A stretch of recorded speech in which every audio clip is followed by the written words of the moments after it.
Welcome into your Tuesday night, folks, here on WCBS. I'm your host, Jeff Hicks, and this is the High Council. Now, tonight, I'm joined by my co-host, all the way from the Ripperverse. Say hello to Andy Andrew. What is going on, Jeff? Hail to you. Hail to the chat. It is Tuesday night. Best show on a Tuesday night time. Thank you for being here with us. We've got a great show for you. Folks, we do have a great show for you. Now, first, let's introduce our other guests for the evening. You know him, you love him. Say hello to him, the Script Doctor. Hey, so happy to be here tonight. We're happy to have you, my man. And finally, folks, we are joined by a recognizable name here on this channel. We've been friends with Nick for quite a long time, but you know him, you love him, all the way from EchoBaseNetwork. It's Nick. What's up, gentlemen? Thanks for the invite, Jeff. Glad to be here. Happy to have you, man. Folks, we're going to have some fun tonight. We got a lot to talk about beyond the Acolyte. Just, just a catchy title to get you talking about some numbers because there's a situation going on. But we're going to be talking about that as well as a whole lot more. But before we start, hit that thumbs up button to let YouTube know that you enjoy this content and to let us know because it makes us sleep better at night. But in reality, folks, it does help us become more searchable in the algorithm. If you'd also do us a favor and hit copy, that counts as a share, and that'll look like, more people are engaging with WCBS, and it helps ramp up the stuff. We've been knocking off the rust off the algorithm wheels, and we're slowly turning to success. So, folks, we can do it together quicker. Thank you in advance. Now, we'd like to take a moment to say hail to some wonderful people in the chat, like TLJ Screwjob, Kevin Flynn, Jason Evangelista, John Thomas, Shrubbles08, Sejorjan. We also have our friends, Zero Dozer, Jason Green, Clone Geek, Tetsi Zero. Oh, hey, I go to Michigan quite often, so I'm going to have to take you up on that beer, my friend. Who else do we have? We have Dengar Renegade. I love Dengar. And a whole lot more. So, folks, welcome in to tonight's show. We have a super chat already from our friend Sejorjan, a very generous one. Thank you, Sejorjan. It says WCBS 413. So, folks, that's last week's episode. Jeff, there was a love boat on a train. It was called Supertrain and debuted in 1979. It almost bankrupted NBC due to several issues and is considered to be one of TV's biggest flops. Okay, I got to write that one down. I've never even heard of it. Neither have That's I. a new one to me. Super Train. You God, gotta see that what a now. dumb name. That's a name. Super Train is really inappropriate. Someone especially just if it's gonna pulled be a that one love out of boat. their caboose. Yeah. God, the puns right now hurt. Yeah. Okay, so Supertrain. Sorry, American I wanted to take drama us off the series. rails early. Boo! It only had 9 episodes. Wow. Okay, I'll have to look into this because this sounds horrible. All right, so Almost Georgia, warrants just enough of a watch then. well, let's see. It's an American science fiction adventure drama. Oh, wow. That ran from February 7th to May 5th of 1979. 9 episodes were made, including a 2-hour pilot.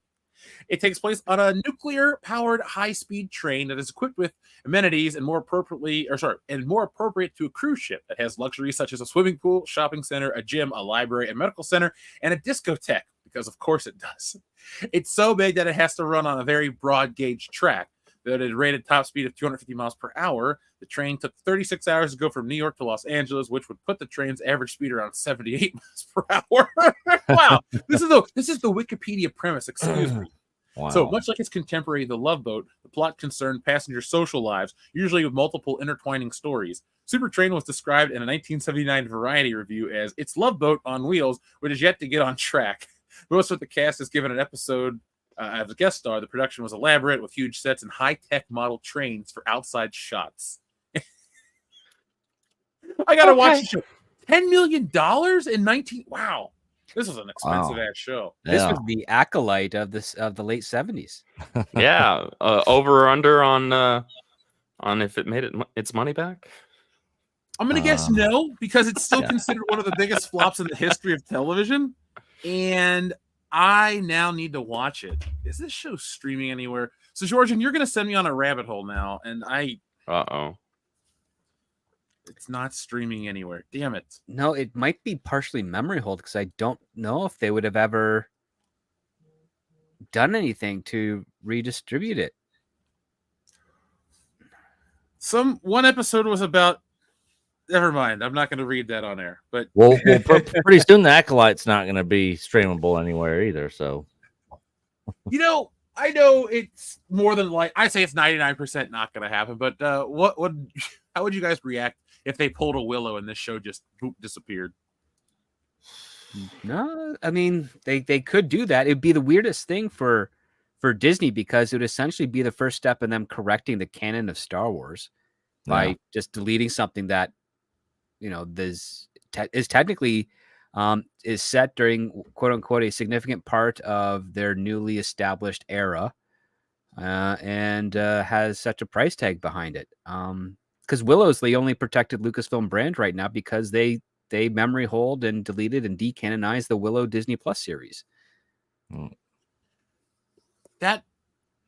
What was your initial reaction to the Willow decanonization? Like, that's the Good. first time Lucasfilm's ever done that. Yeah. My first reaction was good, even though I think some of the cast members were fine, except for the creepy redhead that for some reason Disney has been trying to push and make a thing. She's okay of an actor, but they're putting her in too strong and prominent of roles that are outside of her skill set. And I think that's a disservice to her and to her career, even though she does come from a very wealthy family and she's had a very easy time getting into the entertainment industry compared to many other people. But it was frustrating because there's a sizable fan base of Willow, but clearly they were smart enough to recognize what has happened at Disney is going to happen to their other franchise, and they did the smart thing by saying, you know what, we're just going to not even get involved. And Disney was like, you know what, if that's going to be the case, we'll do our tax write-off, because the fortunate outcome of a lot of streaming series, at least on the Disney Plus side of things, is that they don't pre-sell them, they don't have distribution partners, they don't license them out to other partners down the road. It's a completely internalized thing, which means that if they don't see a chance for profit within their own models, they can do a tax write-off even after it airs, completely destroy all the footage, destroy all the promotional material that's still within their grasp, do a recall on any external merchandise and whatnot, and basically say, okay, it's done. We are no longer going to acknowledge this as a quote-unquote Disney product. We're no longer going to promote it. And yes, it is no longer a part of the brand. And this is a new era of that. Like, you don't really get things of that nature. I mean, even to this day, Highlander 2 is still a thing, even though everyone that ever worked on it, even though the people that own the franchise want to disassociate with it, but it's still, a part of that movie franchise. And it's the worst sequel ever, right? The Quickening, it's not a good movie at all. Lots of bad to it, yeah. It's probably been 25 years since I've seen it, and I'm never going to watch it again. I remember disliking it that much. I will ask you your opinion on the Acolyte possibility and all that in just a moment. But Shrubbles08 says the word of the day is Megadeth, the Megadeth of the Acolyte show. Fistful of Megadeth. How Stella got her Megadeth parts back. Whoa, that changed it up. I was just going to say she bought her tape or her friend brought it back, but that's going to be different. And Megadeth tunes. That would have been a cool video concept like back in the 90s. Young Megadeth. That's how you... Let's see. Megadeth all the way. The good, the bad, and the Megadeth. Hot Megadeth machine. Nick, any Megadeth titles? No clue. The Quick and the Megadeth. The man from Megadeth. Honey, I Megadeth the kids.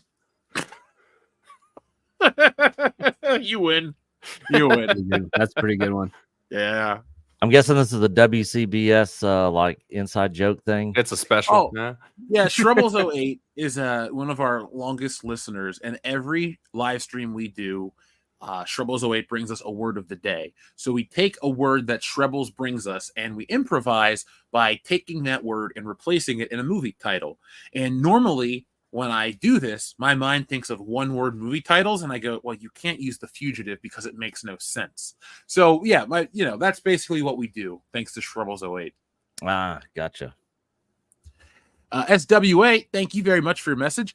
Have you seen how it should have ended? Yoda cancels the Acolyte video. Hail Yeah. to all. Hail to you, Oh, my I've friend. not.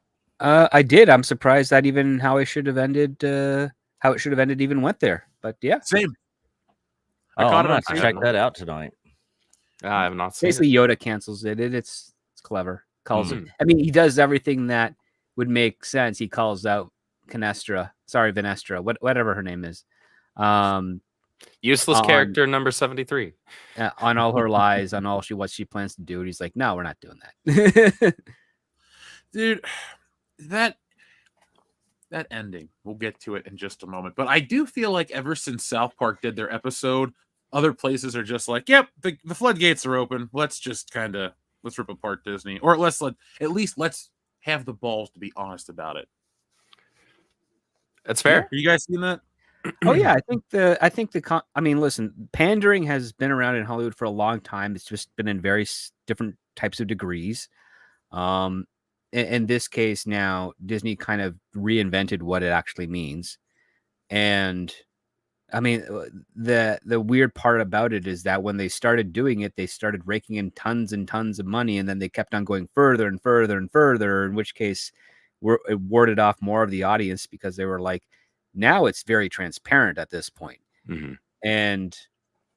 And the other part too, and I've said it on this channel, I've said it all over the internet, is that when you have, especially in an entertainment business, when you have a leader like a Bob Iger, who was good for a few years, but as the world around them has changed and they refuse to change, the company starts to suffer.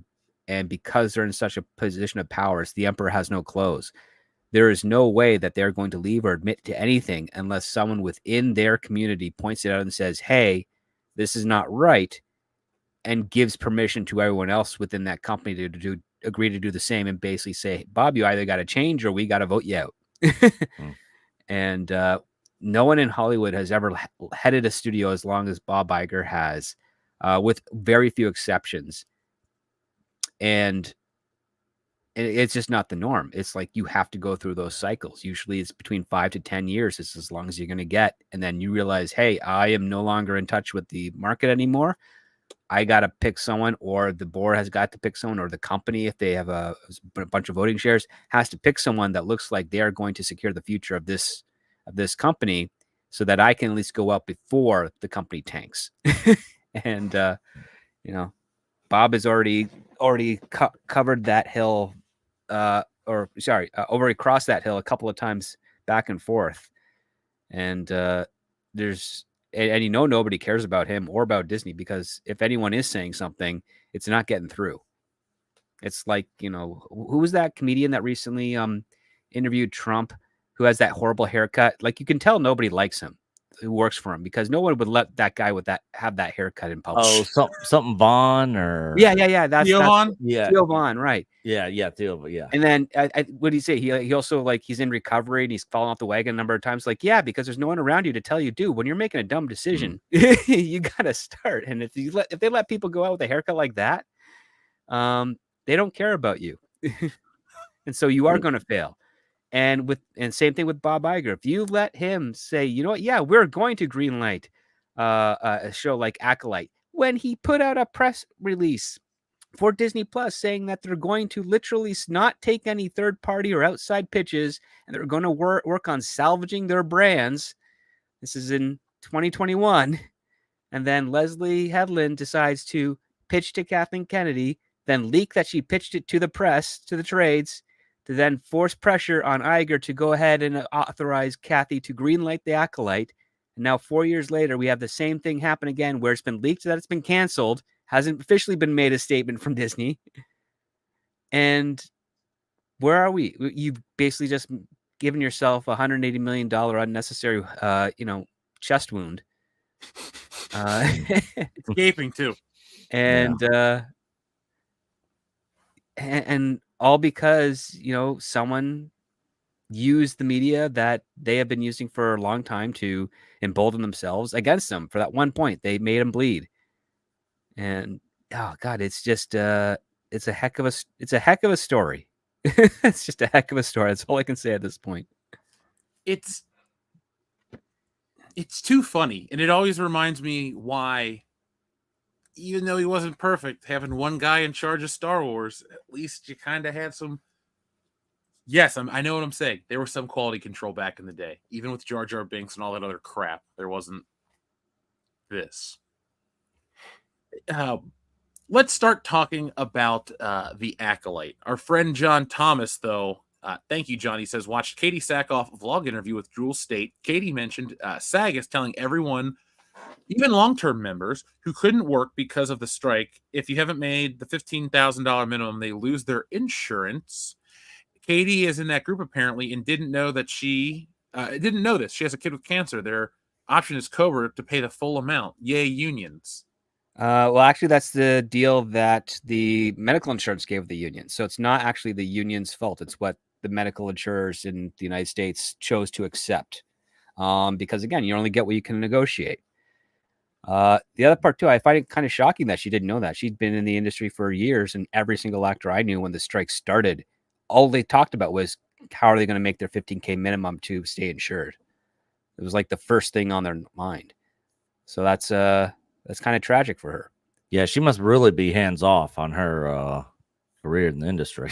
I mean, well, the thing is, like, she should be able to make that $15K because she's part. I mean, I don't know exactly how much she's getting paid, but she is part of a what I believe to be is a union project that Robert Meyer Burnett is producing called True Noir. She's a character. Oh in that. yeah, that's But right. she should have already cleared that, most likely, unless she's doing it like pro bono or something. But I don't think that's the case. My understanding is that he's paying all those actors, and $15K is a very easy thing to do. That's one gig. And it's especially with her agency and her talent. Not only that, I mean, if she must also not have a very good company that she allows to receive funds, because she definitely made enough money just doing that one season of the Mandalorian. And if she is to do what a lot of smart actors do, which is you put that into a company, and then that company you draw a salary from, and you collect that as part of your income to maintain your insurance and all your needs over the course of years in between gigs. And if she does that, she would be fine. I mean, a lot of actors had to pull that off last minute when they heard, oh yeah, we're going to be doing a strike. Great. Okay, I'm going to do 3 extra jobs as quickly as I can, take whatever I can, even if it's going to conflict with schedules, put it into the count that I draw from, so that when I don't have to draw from it and I make the records of it when the cycle starts up again, so that I can still maintain my insurance. I didn't even know that was a thing actors did. I mean, oh yeah, I do it too as a writer. I've got my own company, so when I get paid, it goes to there first. And if it's a lot of money, it definitely goes there. And then I can draw a salary of it. And if I don't have any U.S. insurance, because as a Canadian, it'd be foolish of me to do that. Because you'd be double dipping. But what I do is I do draw it out so that for tax purposes and everything else, I could maintain above board and be like, yep, I'm pulling in this amount of money. I know exactly how much I'm going to get for as long as I see that balance, and I can make the calculations necessary to keep everything above board. But also, the SAG has not been a very good union to actors for a while. Like, that's the other part too. Like, they got a horrible deal this past year, where WGA got like a fantastic one. It's just, that was the one thing I did like when I lived out west. I used to get all their screeners, all the SAG screeners, and that was like, I was like, I got stuff on disc that doesn't even have a physical release. And me being a physical media guy, kind of geeked out. So that was cool. I had like Stranger Things season 3 or 4 on disc, which, people would be like, oh, I'd love to collect that. Sorry, folks, can't give it to you. Yeah. That's actually the first time I saw Fellowship of the Ring was on a screener copy disc. Yeah. Are you excited for the Rings of Power season 2? So I do a stream with Mr. H Reviews every Tuesday and Thursday, and he's making me watch that crap to talk about it. In advance. And so yeah, I'm not gonna watch it on Amazon. I'll find another way to view it because I don't even want to give it a view. That's how much I despise that show. But yeah, God, I'm gonna have to freaking watch it. Ugh, I was thinking about doing a review only because the Batman review was such a success for me. Yeah. So I'm like, why? Yeah, I'll test out Lord of the Rings. I've watched the movies. I like the original trilogy. Not a Hobbit guy. I remember at one point in time, man, me and a bunch of other people were on your ass about watching Lord of the Rings. And I don't think it was till you got out to LA before you finally watched it. Correct. There was a listener who had us over. He was like, you got to come over and watch it. I'm going to make you guys food. We're going to do like a little break with Lord of the Rings trivia. They made a whole day of it. It was a lot of Lord of the Rings. I'll admit, dude, when I got to the Return of the King, I was like, oh God, am I going to make this in one sitting? I did. But, I'll admit I was late to the party. Did you guys watch the extended cuts? Yep. Okay. Yeah. That's the only version I watch. I got those because that same listener mailed me the box set, and I was like, I'm sorry I haven't watched it. I just haven't had the time, and now I've seen it. So where would you put that on your list, having seen it now, of best trilogies of all time? Okay, now that's a good question to ask because it'll be in a good place. I thought you were going to say favorite movie of all time, and I'm like, sadly, it doesn't rank anywhere. Yeah. But for best trilogy, when Indiana Jones was a trilogy, it's still a trilogy, Jeff. Okay. Those other movies don't count. Yeah, they don't, man. Kingdom of the Crystal Skull. Ugh. Yeah. Yeah, I'll stick with Indy as the best trilogy. Those movies were great. 1, 2, 3 knocked it out of the park. I mean, I'll still put the Star Wars trilogy over the Lord of the Rings trilogy. And then because I like Back to the Future and other movies more, it's just kind of hard because it's like they all have third movies that kind of suck. And Lord of the Rings, they were all like just solid across the board. So if I'm being honest, it's a completely solid trilogy. So it would be in your top 5? For trilogies that I consider like great, yeah. Not like personal favorites, because I like some schlocky movies too. Not everything has to be an Oscar winner to get my personal seal of approval. I like Iron Eagle over Top Gun. So is that Lou Gossett Jr.? Yeah. I like that guy. But there's like 4 or 5 of the Iron Eagles, right? There's a lot. They also, after that first one, they also, it's like The Crow. Iron Eagle should have never continued after that first movie. Dude, the new Crow is garbage. Yeah, I refuse to watch it. I'll never see it. It feels like someone who thinks they knew what The Crow was in the 90s and they decided to do that to make the remake. Yeah, I felt like they were trying to, it's like they fed the Crow to an AI and it spit out what the Crow, like the little ingredients, and then they just tried to modernize it. It's like, yeah, back in the 90s when people had long hair and this and that, well, now half their head shaved and they look like crap. Okay, fine. Like, I feel like they just tried to modernize everything. But then there was Enya and all this other stuff in the movie, and that just didn't fit. And then it was shot like a John Wick movie. It's supposed to be Detroit, but it's clearly Eastern Europe. Oh, clearly Prague. And it just wasn't The Crow. There used to be in Canada. There used to be a PSA ad that where the song "He Ain't Heavy, He's My Brother," and it's about a brother going to rehab to visit his brother who's actually in rehab, and it's got this dark kind of moody tone, and this movie feels like that without the sentimentality of it. Andrew, you should never watch it. You know what? I'm way ahead of you. Not gonna. I really want to hear your reaction though. That's the thing, because I just want to hear you like get really mad at a movie that's just worse than it should be. It's just offensively bad. It's offensively stupid. Like, when you think of The Crow, the new Crow is more like Dragon Ball Z than it is like The Crow. Like, people can just come back. It doesn't matter. They just can come back from the dead. Like, if you wish really hard, somebody will just come back. Because I guess the demon imprint, I don't get. And there's time travel, Yeah, and the demon, it wasn't like, and there's it's about a girl with a cell phone video of a demon. He's chasing her down. Like, it's crap. If I didn't see it for the show, I'd have never whole watched act it. about rehab, with purple sweatsuits. Dude, so if you watch the cell phone video, and you don't make somebody else watch it, you die in 7 days. That'd have been more interesting. That would have been more interesting. Yeah, you got to sign me up for that shit. Putting it on a phone even makes the ring have a lot more meaning to it.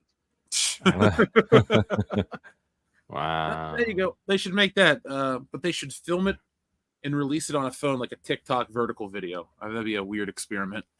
Bet you kids would go see it though, Oh, because they're used to looking at their aspect Quibi. ratio. That's what Quibi did. All of their stuff was formatted for vertical phones. No, that didn't work. Quick shorts, and it didn't work. It's an interesting idea, but the people that watch stuff for any real length of time on, a vertical freaking portrait mode type thing on their mobile device, they're watching, 30 to 60-second clips from YouTube Shorts or scrolling through TikTok or Instagram Reels or whatever the equivalent would be for any other platform. Like, it's for low attention span people. I'm not sitting here like this for 2 hours watching a whole ass film on my phone. I'm not doing it. Like, I'll flip through, a dozen or so shorts while I'm eating lunch or dinner or something like that. Sure, why not? Might come across some, Jordan Peterson, Neil deGrasse Tyson, bunch of science crap in there, and some comic book stuff as well. Maybe some anime, but I'm not gonna sit there for 2 hours and no, that's stupid. Nobody's doing that.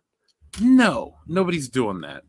Folks, we have a lot of wonderful people out in the chat. Do us a favor, hit that thumbs up button. Let's start talking about the Acolyte petition. Zombie Box Reviews, thank you very much. He says, hail, Jeff, Nick, Andrew, and Script Doctor. Hail right back at you. Thank you. Yes. How are you doing, my friend? Let me pull up this change.org petition. So, guys, the Acolyte petition has taken off. Ooh. Yeah, I know, right? So the other day, people were in talking triple digits about now? What'd you say? Are we in triple digits now? No. This is hilarious. All right, so does anybody here besides me know the number? Last I looked, it was like 50,800 something, or somewhere right around that. Little over, almost 51,000. Well, we're now at 52,695 people have Those aren't all signed real the people. petition to save the Acolyte. Yes, Andrew. Those are not all real people. I'm No. sorry. That many people. No, I'm sorry. can thank there are that many NordVPN people. for about a third of that. Right? Like, come on. Like, I'll tell you what that actually is. All right. That's 5 people each making 10,000 freaking alt accounts and pod accounts. That's what that is. Not that there's, and I'll tell you this, even if that was actually genuinely 52.7 individual people, no repeat alt accounts, no bots, none of that, none of y'all watched the show. No. Or maybe you were the only ones that did watch the show, because I mean the ratings were definitely in the tanker. Someone fell watched off. They fell off Nielsen ratings after what? Episode 3? Yeah, which would be this week 2, because episode 1 was 2 episodes. Sorry, week 1 was episodes 1 and 2. Yep. You didn't watch the show. Why are you asking for it to come back? So you can not watch it some more? I'm gonna not watch it harder. Like, okay. It's like it's Morbin time, guys. They're gonna get they're gonna get Disney to spend all this money, another $180 million, and what's gonna happen? Like, it's not just money and ratings. Now we're hearing about creative differences from behind the scenes. Like, it just doesn't stop. No, All see, the drama coming out. That's the funny part, though. So if it was a Morbin time scenario, if this was actually just all the YouTubers in our general collective sphere and some of their followers trolling this petition to convince, and it's not going to happen, Disney's not going to do it, but to convince Disney to actually renew it, drop another almost 200 million that just comes right out of their ass, and it just completely flops, just like season 1 did, all as a troll job, that I would believe. And that I would respect. Well, sadly, like the Morbin time was far more memeable and far more widespread than the Power of Many. Like that's just the case, right? It's the power of 12 at best. I want the power of Pine Sol to wash that crap out of my memory, because it was incredibly cringy. Power of Bleach. Yeah. I freaking felt like I was gonna have to go to the doctor and get checked for retinoblastoma after watching that episode. I literally said on our show when we were reviewing it. By the time it ended, I was like, all these people complaining about people like us trashing on the show, how we're incels, obes, all this nonsense garbage. The usual nonsense. If you replace every single actor and actress in that show with straight white males, the directors and everything, well, no, just leave Leslie Head, leave the directors because there's different directors, but just replace the whole cast with straight white males, the show would still suck just as bad. Yeah. It doesn't matter how diverse it is. Yeah. Diversity was really not its problem. It's the fact that I mean, it was a bad show. It had a very peculiar narrative. And I mean, again, I still say it's barely 1 point above Acolyte and above Ahsoka. And the reason Ahsoka, you can probably mitigate that is because it's basically using previous stories featuring that character as a crutch to hold it up when it's actually just as terrible, if not worse directed than The Acolyte. The Acolyte, at least, was a story that was about these two girls, a tragedy that happened to their past, learning the truth, and then picking a direction to go as a result of that truth. It was not something about, hey, this is a Star Wars story about Star Wars. Look at all the Star Wars we got doing here. Hey, remember Thrawn? I mean, it only has the one thing, which is, hey, remember Plagueis? But they don't mention it by name. They don't dwell on it or anything. It's just one guy creeping behind a rock. Everything else is completely different. And you're like, you know what? If this was released probably in the same window that Ahsoka was, I guarantee you would have done Ahsoka numbers. And if Ahsoka was released after that, it would probably do double what Acolyte did, only because of the name brand recognition of Ahsoka. And that was a chore for us to get through, Andrew, when we reviewed it last year. We weren't in love with it. We weren't, geeking out. No, it was not a good time. No, it sucked too. It wasn't on the level of suck as the Acolyte, but it still wasn't good. The Acolyte is a parody of Star Wars. Like, I got Stealing Solo, but I feel a little envious because I can't believe that was real. That had to be fake. Those women, they hucklebucked Kathleen Kennedy out of, I guess they're the greatest trolls in the history of Star Wars, and good for them because Leslie Headland made Kathleen Kennedy believe they were going to make something of quality. Well, because the thing is with Ahsoka, and I do understand Script's point here, even I don't necessarily 100% agree with it, but with Ahsoka, there were at least characters every now and then that you recognized, even if like the plot itself was completely useless, which it was a side quest that went nowhere, much like season 3 of Mandalorian as well, but that's neither here nor there. But at least there were characters on the screen where it's like, well, yeah, the show sucks, but they at least did a good job making Rosario Dawson look good. She's pretty. She's a serviceable actress. You get to see Anakin for the nostalgia keys, right? Oh, yeah, I mean, it does all the things needed to make up for the fact that this show was terrible. I mean, the show was awful. Like, you're 100% right. Like, and there were some of the and there were some of the just dumbest things I've ever seen in the entirety of my life and consumption of sci-fi. Thrawn. That was buried several centuries before Thrawn even existed. Well, why how did that happen? Or like, hey, I'm just gonna be fighting starships, on top of another starship out in space and do completely stupid crap. Like, it was a stupid show. The writing was awful, but at the very least, again, it's like, so people at least recognize some of the characters. They still made fun of the show because the show was not good, so they rightfully so did. But with the Acolyte, there was just literally nothing of value. Like, the best we could try to do was be like, well, Master Squid Game's all right. Like, he's not terrible. And I kind of feel for the guy. He tried to learn English just for this role in this garbage show. And he gave a better performance than the English speakers. You're not kidding. Like, I've never seen such piss poor dog water acting in a show. I cannot, just channeling Trinity. Right. It just made me want to go back and watch like early episodes of Mighty Morphin Power Rangers to cleanse my palate with some better acting. Like, that's how bad it was. I'm trying to find some of the most recent responses to this because the audience wants to know, but sorry guys. This is what people are saying though. We deserve Star Wars that is more diverse and creative. Is that a troll? I think it's a troll. Yeah. It has to be. There's several trolls are in there. It's a great show. Women writers. Okay. That doesn't mean good. Yeah, It's like People male don't writers talk doesn't like mean this in real life. They're not like, oh my god, I love the show because it was diverse. right? Nobody talks like that. I like It's this one. I'm a YouTuber and I want to make more content off it. Also, I think it'd be hilarious for Disney to sink more money into this mess because F them.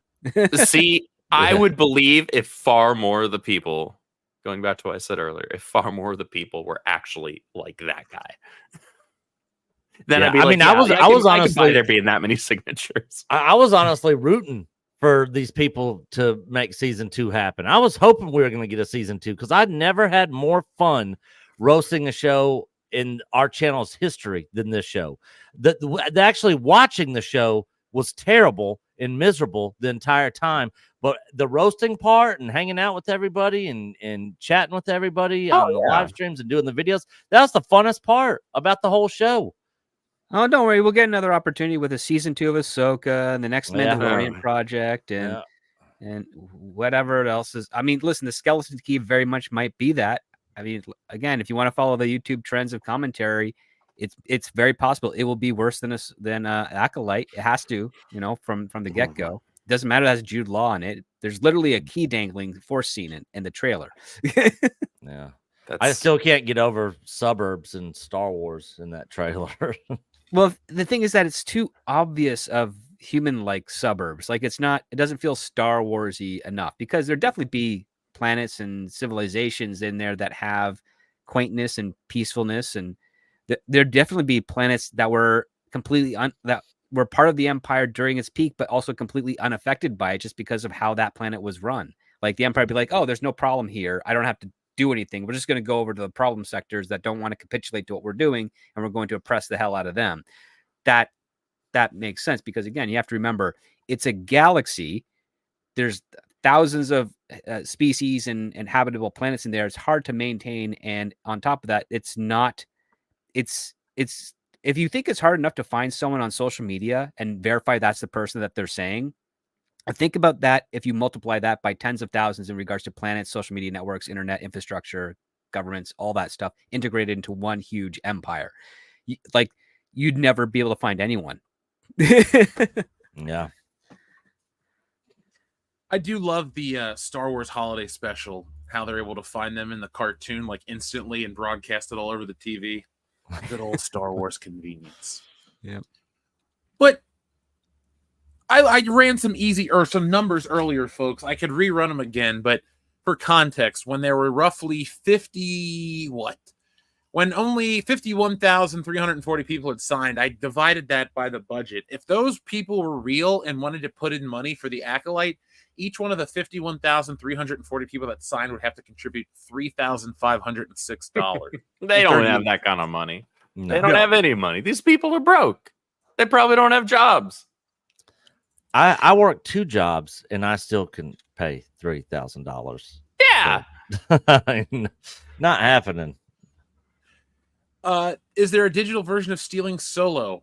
There is not. There could be in the future. I'm just working on protection, from all that stuff. But yeah, I want to make sure you guys can get it all over the world because I know that shipping rates kind of suck, but I don't make those. That's Shopify. But I am looking to get those lowered for this holiday so we can get more stuff around the world so everybody can kind of celebrate, independent books together. Oh, you like your baby? You like to baby your hard copies after one read? Okay, cool. Well, first off, thank you. And yeah, I will look into that. I just got to find a way to kind of protect it so it doesn't get put up on one of those websites. But yeah, that's always the trickiest part. Yeah, I've looked into a couple programs. It's weird. I make phone calls to companies now as a business. I'm like, hey, I'm looking into your product that does this. So WCPS is run way different behind the scene, folks, than you think. It's not just some guy in an office. But anyway, that is a random non sequitur. By the way, folks, this weekend I'll be at Dragon Con, so be on the lookout for all kinds of cool videos from the show. I will be having a special toy video from Dragon Con that will be out next week, so be on the lookout for that. And if you're going to be down there in the Atlanta area, come find Nick and I and hang out with us. We're a lot of fun. Ask people like Overkill161 or Dr. Coffin Nows or Miss Ninja Julian or Robot Shlomo. We've hung out with a lot of people here in the chat, and we've had a lot of fun with them. Did you say Atlanta? Yeah. Oh, and when is that? This weekend? Yep. Oh, shit, dude. That's like 2 hours from me. Well, if you're, I mean, if you feel inclined to come to Dragon Con, I will be there I leave tomorrow morning and I'm coming back on Sunday next week. So shit. Yeah, I might have to roll over there and come hang out like Saturday night. that'd be great to see you, man. Yeah. I'll DM you on Twitter and let you know.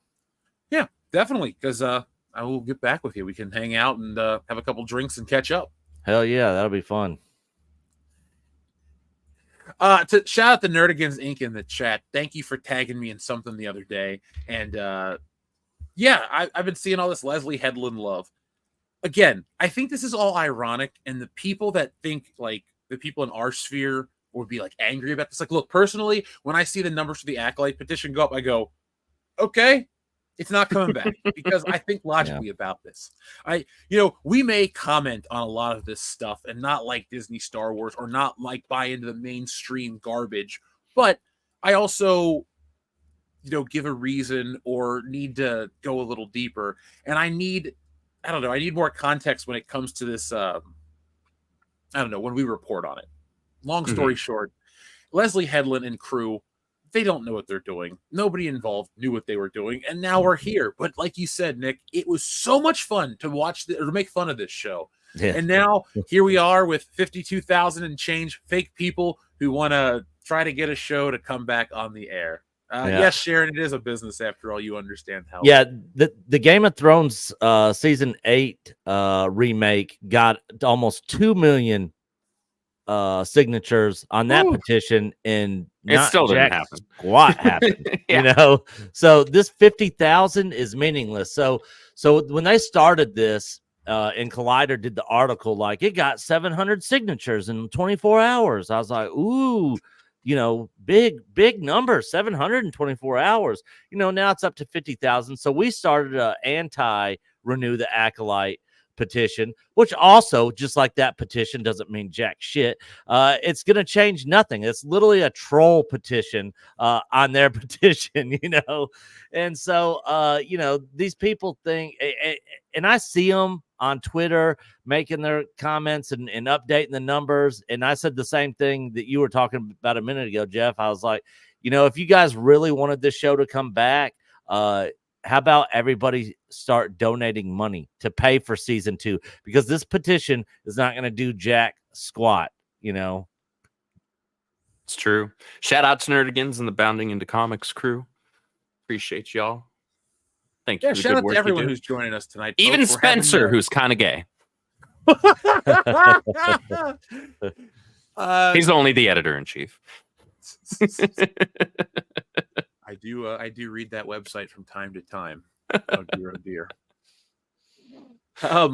Guys, let's check in with the audience real quick before we go more into the if there's anything else to talk about the Acolyte. Because Script, I want to ask your opinion on, even if the petition would get Disney interested, what changes would they make for a second season to guarantee it be successful? So think about that for a moment. Or let me rephrase that. Not to be successful, but to be less of a dumpster fire, to mitigate the losses. There we go. That's what I meant. Well, they already killed off most of the original cast, so you're already one step ahead there. If we can only get rid of the rest of them in the first episode and just... You know what? I would be okay if they had a new Star Wars show and it kind of sucked, so they just instead would show you like deleted scenes from the original movies every week. I'd tune in to watch that.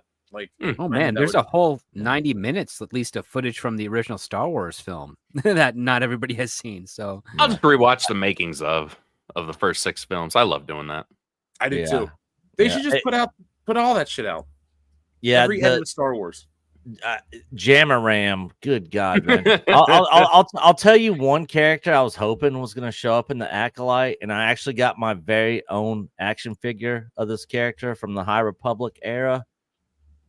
Geode, yeah. I was like, if Geode shows up in the Acolyte, I'm gonna lose it, dude. When they first announced that like cast of colorful characters, I was aghast. I was like, this can't be real. This is an actual thing. Like from the names to the designs, all of it was just completely asinine to me. And the thing that kept playing over and over in my mind at the time was because I think they had it was fairly recent that they had come out with, or they were going to be announcing the next one, like the Jedi Fallen Order, Jedi Survivor, those games from Respawn Entertainment, which are fantastic. I'm a huge fan of them. They're like a Souls-like type franchise. But I'm looking over at this character. We got we have redheaded straight male representation all of a sudden in Star Wars when we can't get redheads in anything these days. And I'm just like imagining the scene from freaking Peanuts where you got somebody over here is like, oh, look at this cool character I've got now in Star Wars, and the other kid's just like, I've got a rock. Yeah. Oh yeah, Like, the Charlie Brown Halloween. yeah, the Halloween one. Yeah, it's was it the Great Pumpkin Charlie Brown, right? That's the one. Yeah. I really didn't watch many of those outside of the Thanksgiving. No, the Christmas one, excuse me. I was going to The say, you Garfield skipped Halloween- the Christmas one? The Garfield Halloween one was my favorite. I don't actually remember that one. I don't either. I watched a lot of the Nickelodeon Halloween specials. Those were the shit back in the day. I miss Nickelodeon. Folks, be on the lookout. We got a Nickelodeon. We have some shorts coming out from the Nickelodeon store in a couple of days, so be on the lookout for some cool stuff from around the world with WCBS. But the super chat wasn't to remind us of Ram Jam Room, but to call them out. Jam Ram! Ask and you shall receive. Amazing. Thank you. Trebles08 also asks for a new Buffalo Jeff. Sure, the new Buffalo Jeff is all the way over here. Who's that Pokemon? It's Me, your old pal Buffalo Jeff.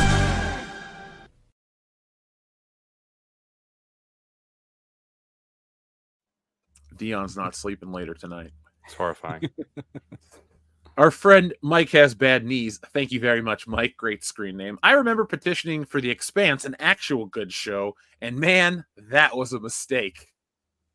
What went down with that, guys? I am not up on The Expanse. Not all the writers came back, and then there was one of the actors was actually fired from that show, like physically fired from that show because allegations were made to him about his code of conduct with some of the female guest stars and whatnot. And so they had to use some clever trick photography to kill off his character and then run out the rest of the season or rest of the series that they were going to do, alluding that if they do ever come back, it's going to be when the actors are age appropriate to return. And they kind of just rushed through some of the story that was done already in the novels, and it was not handled all that well. I now know what to look forward to when I eventually watch that show because Nick sings it to praises all the time. It starts off very strong. In fact, it's Thomas Jane. You know what's funny? Thomas Jane goes through a physical transformation that he ends up looking like Jenko from the first season of 21 Jump Street. If you ever remember that. Like I haven't watched that show in a long time, but the movie, that's my jam. Mm-hmm. John Thomas, thank you very much. So slightly predating Super Train was The Big Bus, also nuclear powered, Love Boat-ish also. Subplot, the oil industry is trying to stop the bus. The I'm bad, taking a evil screenshot. oil I need- industries. That has been my new enjoyment, folks. Maybe if we make a video of it and successful, we'll do some content about these old 70s shows I've been watching. 70s That's a TV is a Paramount film, different beast. actually. Oh, it's a Paramount film? Okay. Yeah, it's by James Frawley. Yeah, that's from 76. You could probably find that. The Big Bus. Just 70s stuff in general is fun. It's got Renee Auberjonois in it, too, so that's also pretty cool.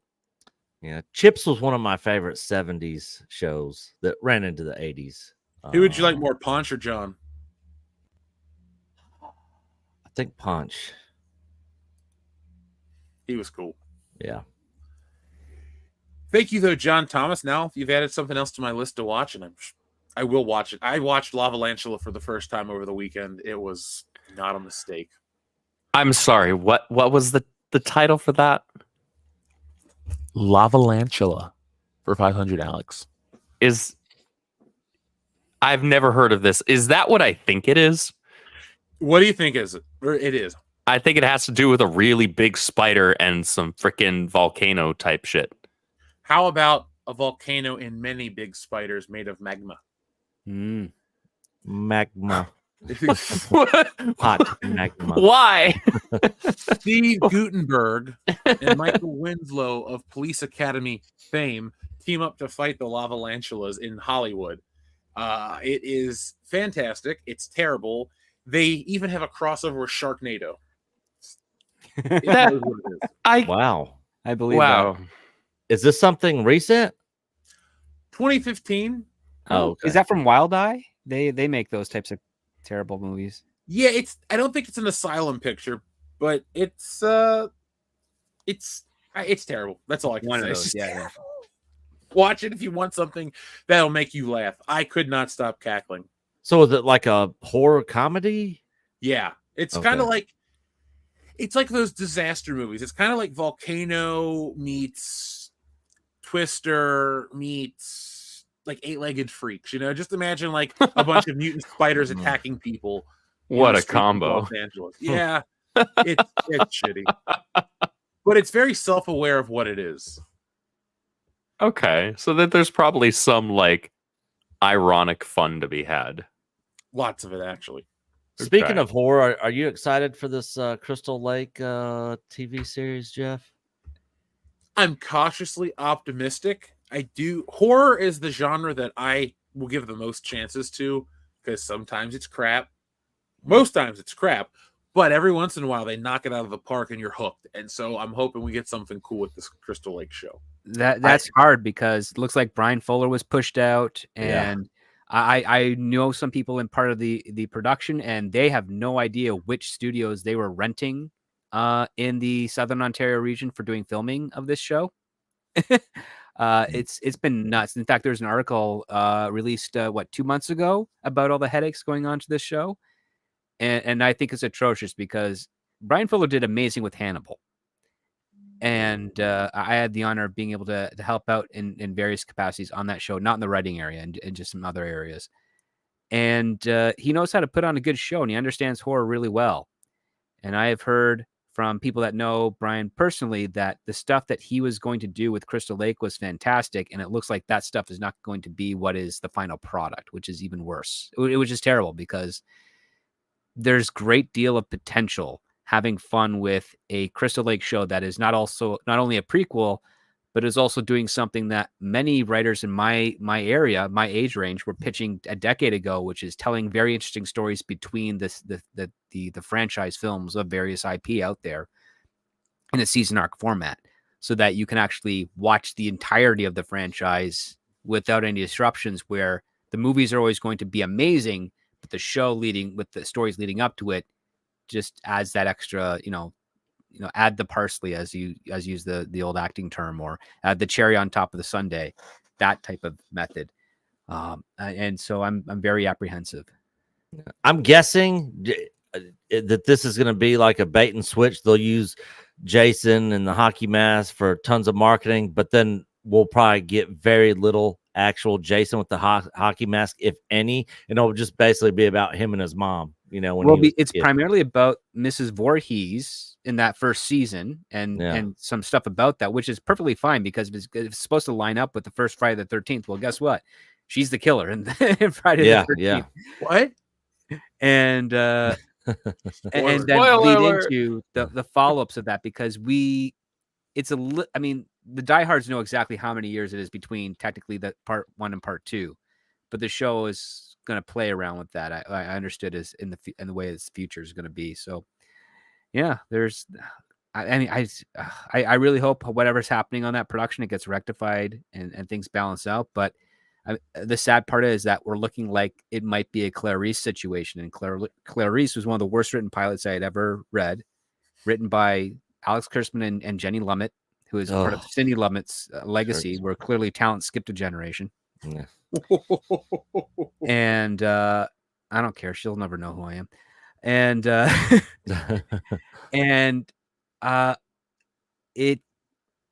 CBS put it out there. And what's funny is that Alex Kurtzman did that, I think, as a way to kind of take what Brian Fuller wanted to do with a Hannibal revival on streaming on CBS All Access, so that he could get his own grubby paws on it. And I think the similar situation might be happening with another production entity over at Universal, because I believe the Crystal Lake is an NBC deal, right? If I'm not mistaken. I think so. Yeah. Yeah, because I heard about Peacock. Yeah. Yep. And Peacock needs a flagship show. It doesn't have one. I wish that we would just get Friday the 13th movies that are self-aware. They're not going to try to take them back and make them scary, because I know there was the rights issues with Victor Miller's stuff versus the Sean Cunningham other stuff, which affected the game. But you got like a small window of time with Jason before he's too much of a relic and you have to reintroduce him and do the whole thing. Like, you could just kind of bring the character back into the public conscious, because he's the prototype for so many things that exist today still. What was that? Violent Intent that came out earlier this year was trying to be Friday the 13th, but really serious, and just didn't really hit the balance right. What you got to do is you got to make these things fun, because people forget. Much like with them when they redid the Power Rangers movie in 2017, they pick and they choose what they think are the iconic moments, and they forget the other parts that people really like about them. And Jason movies are fun. You set up a bunch of stupid people to die. You know, they're going to try to make these characters so endearing and make their deaths so impactful and emotional. It's like, no. You're supposed to watch Chip die because he's an idiot. And Veronica That's not why you watch a freaking freaking slasher. Yeah, you don't watch slashers to like feel super bad about, you know, these super, super deep characters with intricate backstories and things like that get off so you can feel bad at the end. No, you want to see a bunch of jackasses get wrecked. I would do a Jason movie with a scene that's like something out of Kung Fury, where you just see Jason going through like a hyper kill spree, but it's like so over the top. That's the kind of stuff I think a Friday the 13th movie really needs to get people hooked today. Like, whoa! Like Alien Romulus had some gnarly death scenes. Like, bring that back, but bring back a tone that we haven't seen in forever. I still haven't seen it. They're not missing much. I want to see it. I genuinely want to see it. It's got some interesting premises and stuff, but I think, I mean, it breaks the fundamental rule. Don't quote a movie within your franchise that's better than the one you're making. And agreed. Xavier to God, thank you. R.I.P. to Psycho Sid Vicious, who had the greatest WrestleMania moment when he shit himself in the main event against WrestleMania, or against The Undertaker at WrestleMania 13. Did that really happen? Yep. In fact, it was. Wow. In fact, the TV show Heels paid homage to that with one of their characters in, I think, the first season. I definitely got to watch Heels. You've been telling me about that for over a year. Script. It might get a second. That's with Stephen Amell, right? That's Stephen Amell. It's Tim O'Malley. Tim O'Malley, character actor, really good one. It's been a ton of stuff. I think the biggest thing he was in, unfortunately, was Glee. He played like the dad of one of the gay characters, because they're all gay, so keeps it ambiguous. But he's co-showrunner with Michael Waldron, who is also of Rick and Morty and a couple of Marvel Loki fame, I believe. And this is what happens when Michael Waldron doesn't have Disney over his shoulder to tell him how to write a show. He makes something pretty good, but it's on a network that doesn't have much in the way of distribution. And so it was a miracle they got 2 seasons, and now they've been spending the last year shopping it around for a third. I hope they get it, because it's a fun show about amateur wrestlers and how they know so little about the industry, but they're giving it their all to try and emulate the thing that they love. There's passion there. Okay. And, I definitely want to watch it more now, because I've befriended a lot of local wrestlers from a promotion, and I want to see how true it is to life, at least with them. But Xavier to God, it's funny. Sunday, I'm hanging out with my buddy, and we're talking about Psycho Sid just out of the blue. We're like, I don't even remember how we got on the subject, but my friend's like, the master and the ruler of the world. I'm like, Psycho Sid, where does he rank as one of the worst? Oh, that's what it was. It's not nice. We were like, who's the worst world champion ever? And we were like, Diesel. And then I'm like, well, what about Psycho Sid? And he goes, yeah, Psycho Sid was pretty bad too. So R.I.P. to Sid. But, we were just being honest in the car. Nothing wrong with that. No. R.I.P. good sir. Jason Evangelista, thank you very much. WCBS and Nick at EchoBaseNetwork. You guys rock. Just wanted to say, because I can't stay. Well, thank you, Jason. We appreciate you, Jason. man. John Thomas says, "Where do I find you? I'm in Chattanooga." Oh man, we should have hung out at LibertyCon. I was in Chattanooga downtown. Nick and I were wandering the streets, getting Cajun food. You should have hung out with us. We went to the Twilight Zone Rod Serling 100th anniversary party. It was great. Yeah, Chattanooga's only 2 hours from me too. Chattanooga's nice. Yeah. I went to a place called Aretha Frankenstein's. It was this breakfast joint. Man, was it awesome. Is it downtown? It's close to downtown. Okay. It's maybe 7 or 8 minutes from downtown. It's like you go through town, like across the bridge, and then like up a hill, and you're there. But it's not that. Did you guys go to Rock City while you were there? We didn't. I was there for a different convention because I'm working with a publishing company, and Nick was there for a film festival. So we just kind of happened to be in the same city. Yeah, man. Anytime you're down in the South, man, let me know. I will. WCBS is going on the road more. We're putting the world in world-class bullshitters. So folks around the world, come find us. We're starting in America, but eventually we'll be to your neighborhood. Unless you live in like Bratislava. I don't think we have any fans there. Sorry. I invite everybody to come out to San Antonio this October for SpaceCon. Ripperverse is going to be there. I'll actually be there for that. Hell yeah. Yep. Yeah. I'll be at SpaceCon, and I'll be at what's the other one? Big Texas Con. There's 2 in San Antonio in October. I'm not that one isn't ringing a bell, but SpaceCon we're gonna be at for sure. Yeah, I'll be. So there. it'd be great to see everybody there. That's the best part of all of this is actually getting to chat and hang out and meet the fans. Yeah. Our meetup is in Nashville, first weekend in October. So if anybody is in the Nashville area, it's ICCC Con. Biggs and Wedge actors are going to be there. Warwick Davis is going to be there. It's basically a fan Star Wars convention and other pop culture and entertainment stuff. They got a lot of Ghostbusters, Back to the Future, Ninja Turtles. It's kind of all encompassing, but most of the guests or a lot of them are OG Star Wars actors and stuff. So nice. Yeah. That's what's up. John Thomas also asks, I plan to go Friday, Saturday. Well, John, you can follow us on Twitter and shoot me a DM there. We'll be on the con floor. We'll make it known when we're going to be there so people can come hang out. I'll be doing other stuff in Atlanta while I'm down there, but I will be at Dragon Con, so come find us. Also, had you seen the O'Reilly's Flux Capacitor before? Hail WCBS. Yes, John, I have. I do love Back to the Future quite a bit. I don't talk about it much these days because there's not much to say. It lives in a great place as a franchise.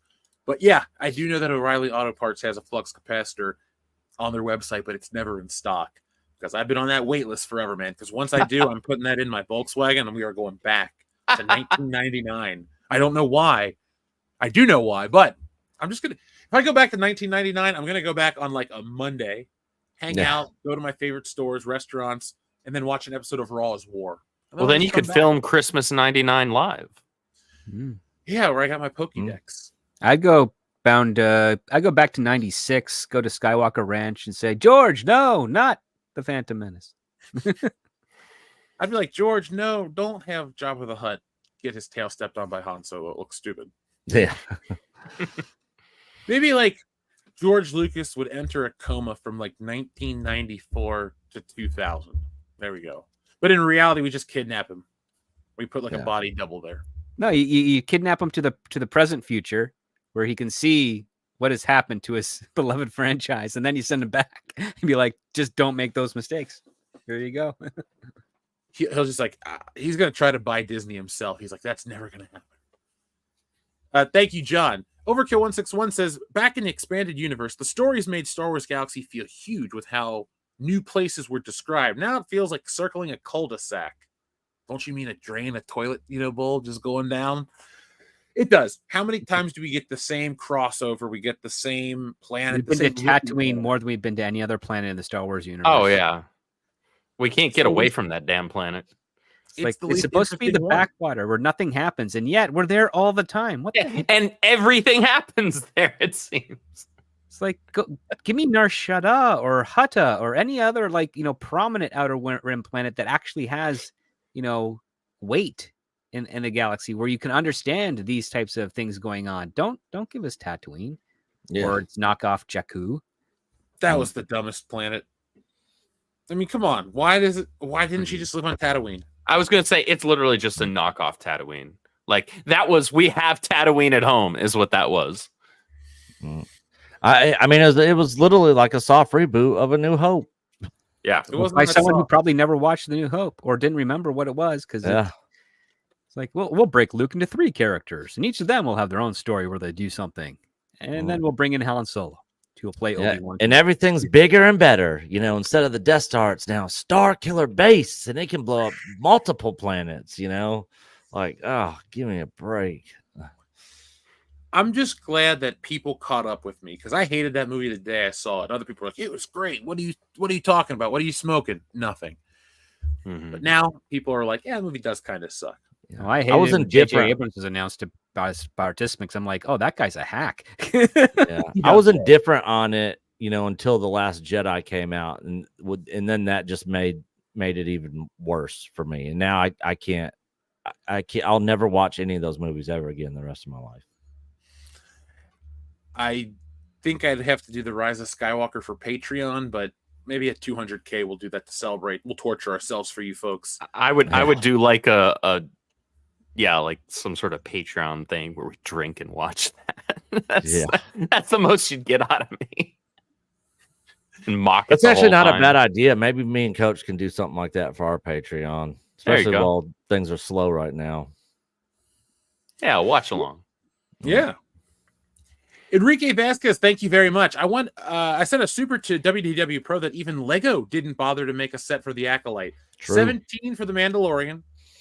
Andor 1, Obi-Wan 3, Ahsoka 4, even Skeleton Crew is getting one. Ooh. Yeah, and it's funny that he brings this up because I actually watched your video, Jeff, on I found the Acolyte toys. Oh yeah. And the thing is, the Hasbro. So Disney took the Acolyte merch off the Disney store. Then everybody was talking about it. Then they put it back up, and Hasbro still has on the HasLab stuff where you can pre-order at the Acolyte action figures, but they're still in pre-order.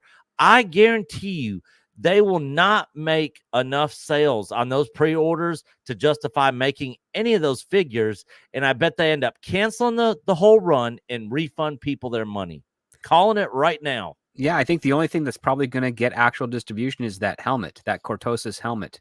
Yeah, probably. Well, they already have lightsabers out, and they have the figures out. And the first wave At has Ollie's, been, yeah, the first wave's at Walmart, and then there's a second wave that's already been produced. And I think some influencers have it super early. Now, of course, you're not going to give it to WCBS because we give an honest review. Even if I don't like the show, if it's a good toy, it's a good toy. But you know, Hasbro's not about that life. But I don't think, usually HasLab and a couple other places like a Big Bad Toy Store, they're very late to their pre-order delivery system. They're not really what's best for that. But I don't think that Hasbro's just going to produce as much, because even at Ollie's, where, you know, we reign supreme in our Ollie's videos. Everything goes to die at Ollie's. Yeah, everything goes to Ollie's. But here's the thing, man. The Marvel figures are a great steal, because the problem with a lot of those toys isn't it because of wokeness or diversity. Like right here, I still haven't opened this up. It just sits here. But like, this is Thor versus the Destroyer. Classic Marvel comic figures, right? Problem was, this shit was like $50 to $60 for 2 figures at Target. Oh, What? People weren't spending this. Also, too, the part build of the quality doesn't justify it. No, also, too, one of the reasons why the stuff is at Ollie's is Hasbro went plasticless, and nobody liked it because people were going into the plastic. They were cutting the tape. They were swapping out figures. It was all over the country. They've gone back to their windowed boxes. And so a lot of the stuff at Ollie's currently comes from the windowless era that they're just trying to get rid of, too. So Hasbro's the king of overproduction, but I don't think they'll overproduce with the Acolyte. They didn't. Well, hold on. They overproduced for Obi-Wan. They got shit from it's all there. It just takes time, because here's how it goes, folks. Nothing debuts at Ollie's. It used to show up during the Last Jedi era, you get solo stuff at a place called Tuesday Morning and sometimes at Ollie's right away. But for the last, let's say, 2 years or so, the way it's broken down is it will show up at regular retail. Now, sometimes it will stay at retail long enough that when it does show up at Ollie's, it's on the same store. Like, for example, there's a Walmart and there's an Ollie's that I go to. They'll both have Lando. Lando's $24.99 at Target and Walmart and all those places. He's $10 at Ollie's just across the street. It sits there for that long. But Ollie's buys overstock or stuff that companies don't want. And what happens at the main level is, like with Lightyear and all these movies that Disney overproduced merchandise for, retailers don't want it because retail space is valuable. And no matter how big a brand is, you need to have your stuff move. That's why they don't make a lot of certain varieties of figures. And that's why when Disney needs to make money, they pump out a bunch of X-Men toys because they will sell. So it's silly how dumb this stuff is, but the merchandise always dictates the demand because they will always be a physical reminder. You know, you can fudge numbers on streaming, but if there's 10,000 Vanestra dolls that are just sitting on a shelf, no one's going to buy it. And Ahsoka, you know what? I take that comment back about overproduction. They did it for Ahsoka, and Ahsoka you would think would be a big hit. That doll, that talking Ahsoka doll, I've seen 50 of them per store. That's not an exaggeration. Yeah, That's Ahsoka in the black costume, and then there's the Ahsoka in the white costume, which also didn't sell.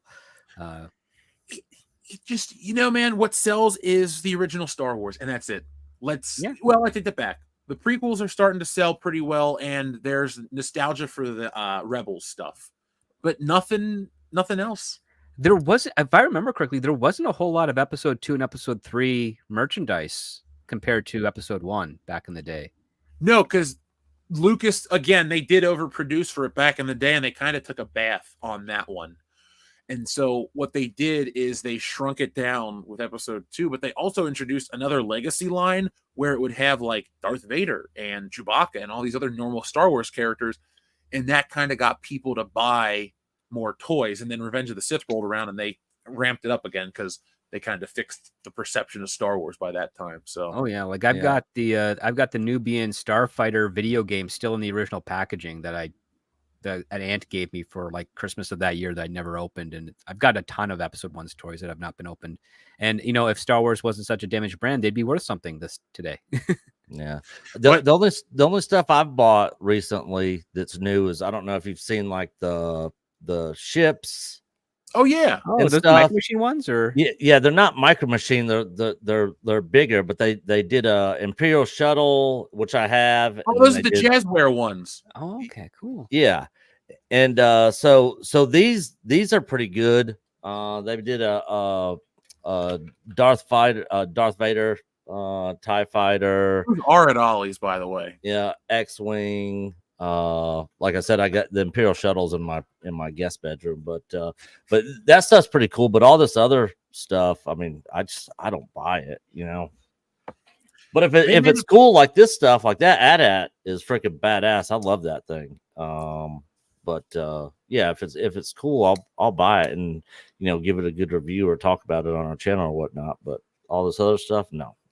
I checked out I bought a Han Solo not that long ago because it looked like Harrison Ford. Plus, I kind of had to say I'm sorry for kidnapping him and killing him, but you know, that's another topic. He could John, live. I keep forgetting to ask for buttons. One motorcycle, please. Oh, okay. So you want a random motorcycle?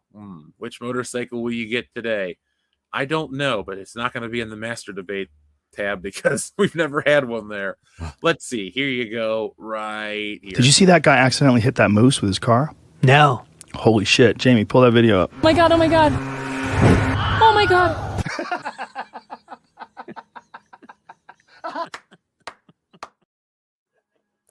Oh, another Never one gets old. motorcycle. Sorry. That was my mistake, John. Let me correct that for you. Folks, you get double buttons now. Thank you to everybody who supported WCBS, folks. We have more to talk about, but we got to say thanks to everybody who supports the channel.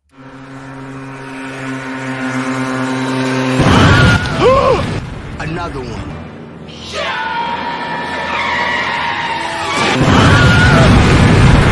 Another one. Another one. Another one. Another one. There you go. Thank you, John. Enrique says, I'd rather have a geode than a geode. 27, please. Well, we all would. And Enrique, I know you're a collector, so you might enjoy this button. Buzz your girlfriend. Woof. Dang. That's rude. Tis the season. We're getting close to Christmas. I can't believe we're almost at Halloween. Yes. Yeah. Best time of the year. Xavier to God, thank you. If your guys head canon for Star Wars, when does / who kills Shock T? Was it against Starkiller, against Anakin, or General Grievous? I actually prefer the Force Unleashed variation of that, where it's Starkiller, I think.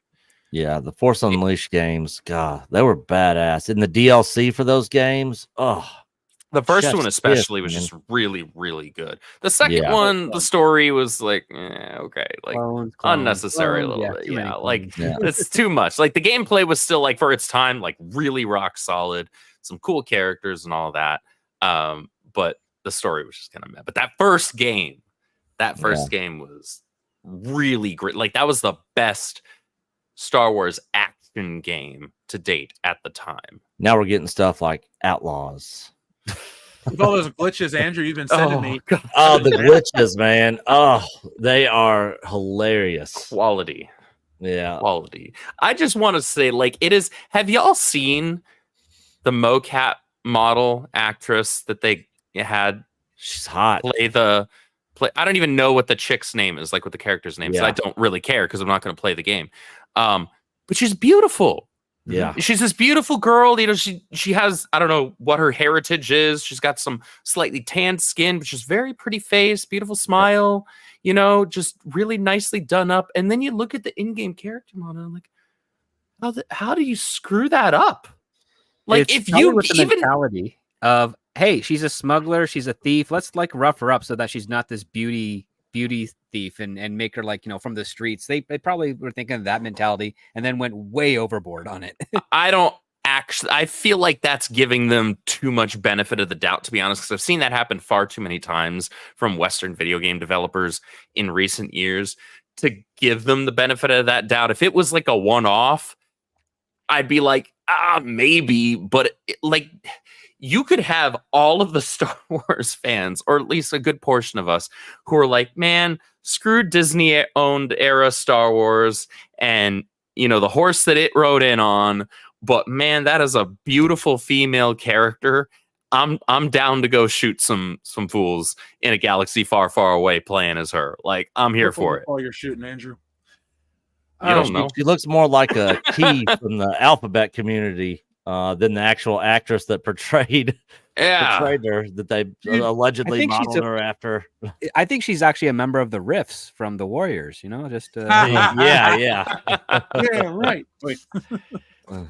Xavier to God, my answer is whoever kills Shock T in the deleted scene of episode 3. That's my canon answer.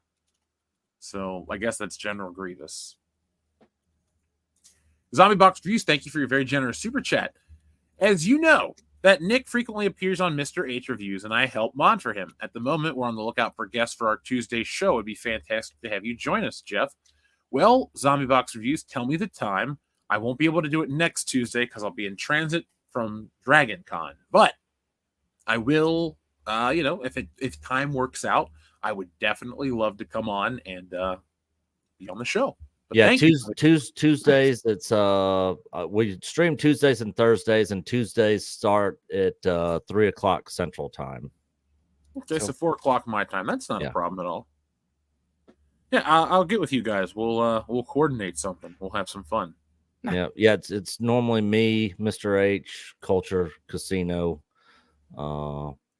Bo, the historian guy, another UK guy, will sometimes join on Tuesdays if he can, but mainly he jumps in on Thursdays. Right now, folks, speaking of Thursdays, join us on Thursday night. Nick and I will be in the same room for the podcast. It's going to be weird. for us, not you. Other Thank Nick. you, Zombie Box Reviews. I will be talking to you soon. MJ1 Media, what's up, my friend?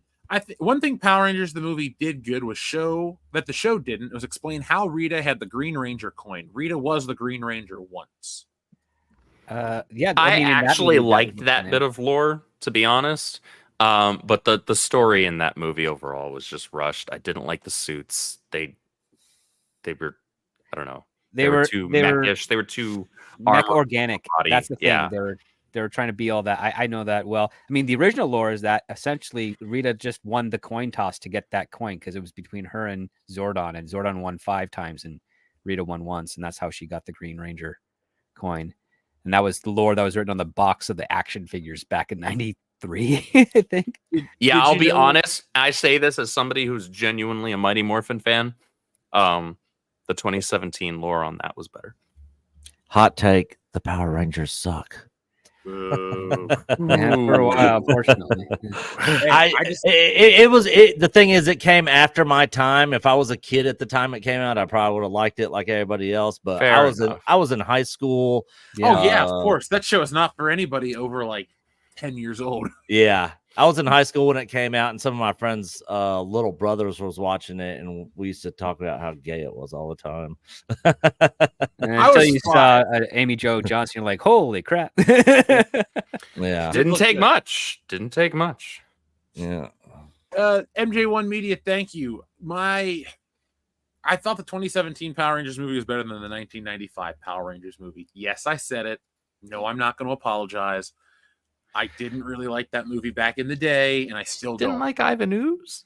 No. I know this is a weird thing to say about like a 5 to 7 year old kid, but I knew the difference from when it like stopped being Japanese footage and was all American, and the show got hokey, like really hokey. And I know people think like, oh, Power Rangers was always hokey. It really wasn't though, because it started out, it was kind of violent and dark in the first season because it's all the Japanese stuff.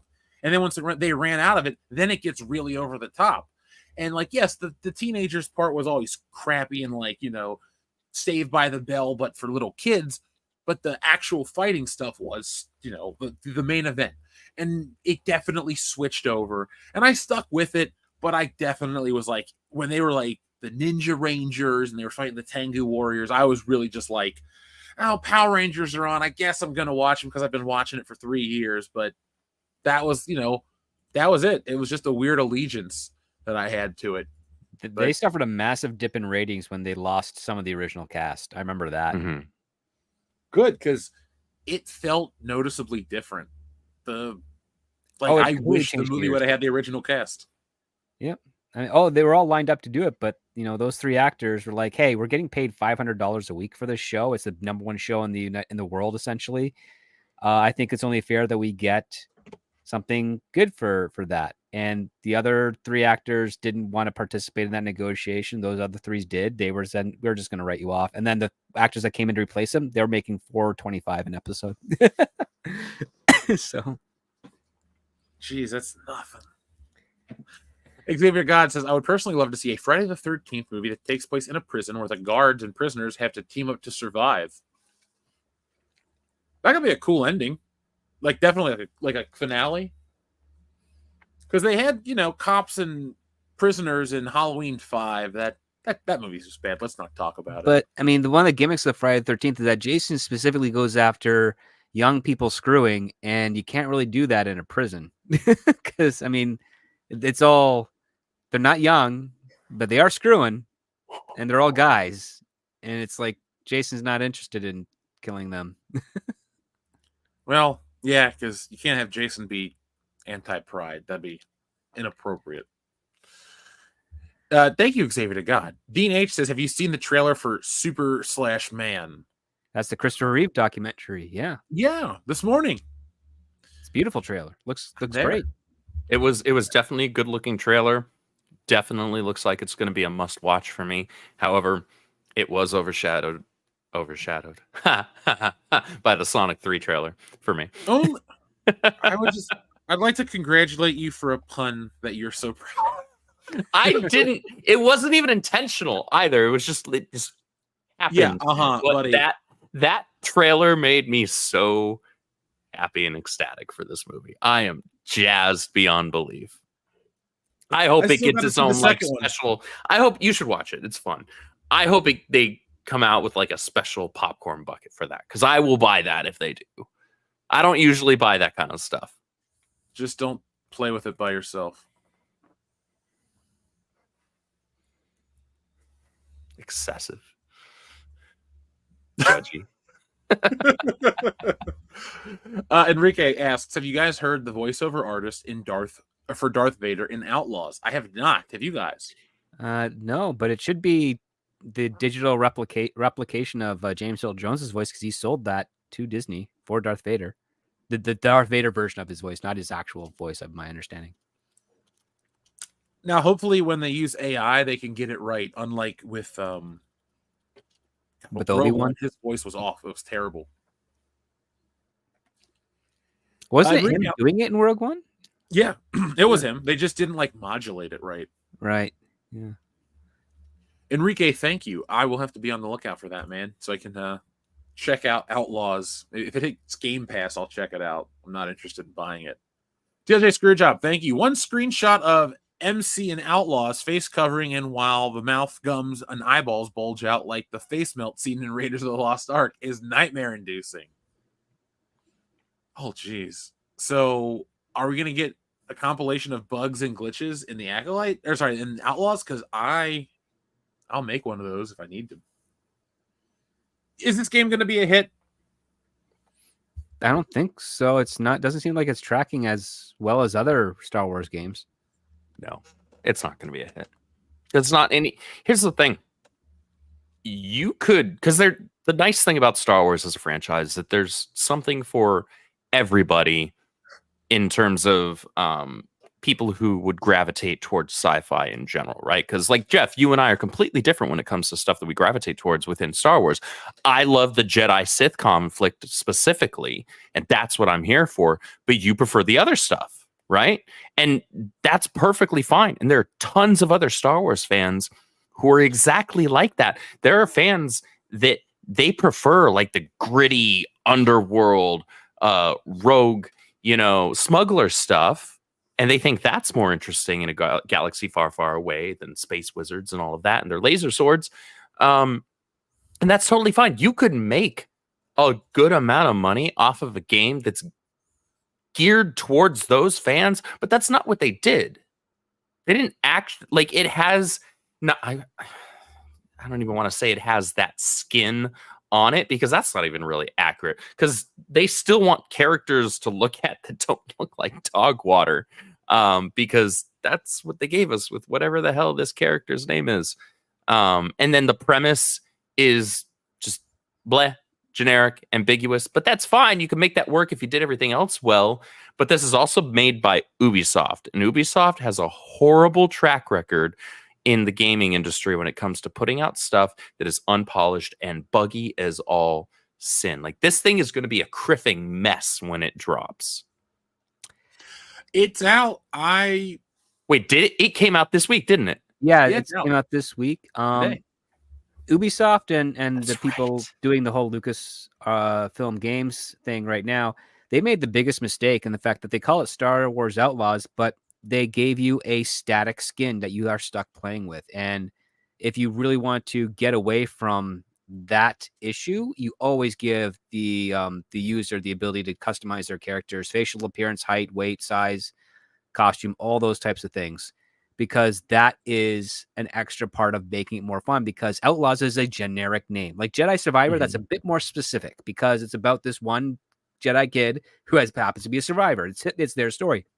Outlaws, it's supposed to be an open world, multi variations of missions game where you are stuck in the smuggler, which means you should hopefully never have any force powers, and it should all be your guile and wits and negotiation and how you handle the deal as you navigate this galaxy at this point in time. But instead, they said, no, we're just gonna make it about this girl, and on top of that, it appears like they don't even really give her a story to follow. It's just mission 1, mission 2. You're a courier in some cases. You're escaping the Empire in another. You're fighting on a farm in another one. Like, it's just vignettes of boring as opposed to anything that could really be considered a story that you're making on your own with the gameplay available. If this would have been a build your own character style game, it could have been a cheap purchase for me because it's open world and it. Yep. I love gaming, but I'm also a sucker for licensed games because it helps you play out your favorite characters in a physical way or in a digital way. At least you can control them. Like, you can't ever be Inspector Gadget, but if you play a Super Nintendo game, it's pretty cool. That's what I get out of video gaming, like GoldenEye. It wasn't about multiplayer and fun. It was about being James Bond. So if I could have stepped into the Star Wars world with like a Saints Row style avatar, I'd have been on board. But what about this character is so integral? It just, all the Star Wars video game characters just kind of are like, nobody I really want to play as. I know Andrew likes Cal Kestis, but That's my boy. that's a fine game. I just never got into it.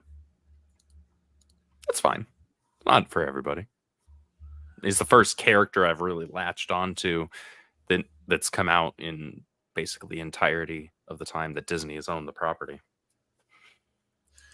Yes, TLJ Screwjob. I'm one of the smugglers over lightsaber people. I'm about like spaceship battles, Rebel Alliance versus Galactic Empire. I would rather watch. That's the thing. Andor is my cup of tea. I just don't like Diego Luna, and I don't. No, Like, it should I have just been wanna Stellan Skarsgård's story because he was way more interesting in that. I agree. I just want to watch a Star Wars movie or a Star Wars series that takes place after 4 but before 5, and it's just about the Empire and the Rebel Alliance. Full Give me a force. Dash Rendar series, man. Dash Rendar's a cool character. I'd watch Dash Rendar, Yeah. and then just maybe tease the Millennium Falcon in the background in one scene. That's how you get people talking. And then that's it. Don't put CGI Han Solo. Just put him over the comm link. Do something fun like that. Yeah, People will be You know what? talking. It'd be a great Dash Rendar. Aaron Eckhart. He's got the size. He's got the look. You throw a beard on him, or 5 o'clock shadow, and those big bulky vest, and have him fight some Prince Shizor and do some Shadows of the Empire stuff, and everything that could lead up into that storyline for a couple of short seasons. There's a whole interesting world out there that has been touched on in the classic EU, but has really been an afterthought in the current day Star Wars, sadly. And even with the attempt here that Outlaws has done, they still didn't give it enough meat on the bones. No, I don't really know what I could want out of Star Wars, possibly.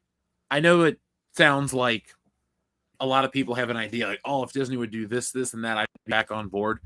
I just don't know anymore, to be perfectly honest. Maybe like a remaster of Rogue Squadron would be a start. But if I could get more like spaceship games, maybe I could support those. Hell, put them on. Well, I already got the old ones on PC, but make a couple new spaceship games and not that X-Wing crap you made, or Rogue, was it Star Wars Rogues or whatever that came out a couple years ago? Star Wars Rogues was the bad one. Yeah. That was horror. Oh my God. It was a first-person fighter game. Talk about because the classic Star Wars X-Wing and TIE Fighter were first-person fighter games, but you could go third person if you wanted to. You just had to know the key. Yeah, I played them third person. Those are pretty good. X-Wing Alliance is also pretty awesome as well. But there was like the Rogue Squadron games for like the GameCube and those are actually pretty good, but it's a little bit trickier to handle because they had a little bit of like Rebel Alliance stuff going on. Oh, Rogue Squadron was easy to fly, dude. You just had to know what you were doing, man. It was just different because your reticle is also your pointer. It's like, and you can, and at the same time, it's like, oh, you can move that, but you're still flying in the same direction until it catches up, and you're like, oh, now the ship's going to follow where you're actually aiming your target. Yeah, well, we actually had the creator. I don't know if you guys have ever heard of TIE Fighter. I think it's called Revisited. Oh yeah. TIE Fighter and X-Wing are Revisited are games being done by fans and old guys that worked on it to upgrade the graphics and everything. I've seen some of the stuff. It's amazing. Yeah, so they basically used the X-Wing Alliance game, but they revamped the entire TIE Fighter game on that engine or within that game. And we actually had the creator of that on our channel that we interviewed. And man, it's great. It is absolutely great. And that original TIE Fighter PC game is one of my all-time favorite Star Wars games ever. I like it a lot. I'm still a fan of the classic X-Wing one because that had some really, really hard missions. Oh yeah, they were all great, but the TIE Fighter one was my favorite because I just like the Empire. The Empire has all the cool shit, man. They're all right. My A-Wing can destroy almost a Super Star Destroyer in that game. Yeah, true. I mean, an X-Wing or an A-Wing did destroy a Super Star Destroyer in the movie, so yeah. Well, I can do it without kamikazing. That's the most impressive scene in that movie. Ah! That's a female pilot too that they just Yep. dubbed over as a guy because they were terrified that they had a woman kill herself on the Star Wars movie. It is a little insane. Like, honestly, it's like, hey, it's the first female pilot. She takes down the Empire by she believes the most. We'll put it like that. Yeah. I do like Return of the Jedi. I know people like to shit on it, but it's a good movie. I love it. There's a lot good to it, but it's missing a Han and Leia subplot. And that's, I think, what its biggest failing is the fact that they're really just functioning as, oh, we're going to blow up this shield tower, and there's nothing else going on there. It's very, very Luke-centric, which the Luke stuff is awesome. Yeah, we've had lots of discussions about that with Robert Meyer Burnett on our channel, and he was so disappointed in Jedi when he saw it. But of course, sort of like my comment about Power Rangers earlier, he was out of high school or at the end of high school. He was like 16 or 17 at the time. Yeah. When it came out. So, I was, 5 years old when Jedi came out. So, I mean, I loved the Ewoks and I loved the Ewok movies when they came out when I was a kid. Yeah. So, now, if I would have been his age at the time, yeah, I probably have different feelings about it. But even as an adult, I mean, I still love Jedi. The Ewoks were always a thing that I just watched and dealt with. It's like, okay, this is the part of the movie before Luke Skywalker fights Darth Vader. Okay, I'm just gonna watch. I never owned an Ewok toy. The closest thing I had was the Endor shield generator. I had the Ewok Village. Man. I had all the Ewoks. I liked all of it. The only thing I really did not like, or I don't like now as an adult, is the Luke and Leia brother sister thing. I'm just I wish they wouldn't have done that. Well, I've never liked it either because it works better as this like love triangle, or like Luke just like goes off. Oh, I need to be a Jedi. My destiny before a normal thing is it makes it feel like a different but still kind of relatable thing. When you tie them together as brother and sister, it's like she kisses him to make Han Solo jealous. That's weird. Like that part, it's like not the kiss for luck. I get that. That one, it's weird, but for whatever. But that Empire one, they didn't know what they were doing. Yeah. And then it's just like, Leia's my sister. How convenient. That's some like middle school stuff is to make somebody else jealous. Like, come on. Like, and they still play on the love triangle thing at the end of Jedi when Han looks at her and is like, you love him, don't you? Well, yeah. Okay, I get it. When he comes back, I won't get in the way. They still play on it. But then she's like, no, you're getting it all wrong. It's my brother. Well, that's a dramatic irony thing. But I mean, the only reason we got Leia as Luke's sister is because George at the time, after a terrible divorce and basically the Skywalker and ILM and all that stuff, kind of just draining his spirit and his new kid on that he just adopted. No. And has now got shared custody over with his ex-wife. He's just like, I can't do this anymore. So he just made Leia Luke's sister to tie up all the loose ends that he was setting up with that a whole another thing, because the original plan before the divorce began was that Luke was going to defeat Darth Vader or save his father, and the Emperor would be the next trilogy. And the only way he was going to be able to defeat the Emperor was if he could find his sister who was being trained by another Jedi Master somewhere else on the other side of the galaxy. And that was going to be that adventure. And, but all those plans were shuttered as soon as, him and Marsha broke up.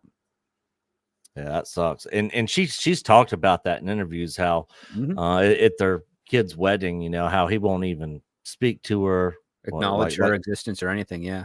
Yeah, she's pretty much dead to him. And I'm like, good God, talk about holding a grudge, man. I've heard that that's one of the reasons for the special editions, too, because it has a new copyright, and therefore she gets nothing out of that version of the movie because it's different enough legally. Yeah. So, yep. It was a horrible move to make. It's a little bit petty, but very. I mean, George Lucas, for all his creative endeavors, he's definitely not a perfect man, and more people need to acknowledge that, because then you can love him more.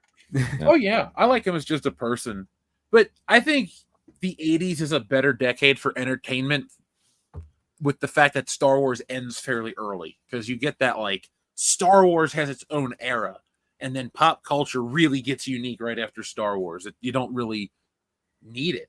You got a million and one it options. changed mediums, because it went into now publication and then had its second life in games. That's where it really took off, because as soon as the games took off, the book sales started skyrocketing too at the same time in tandem.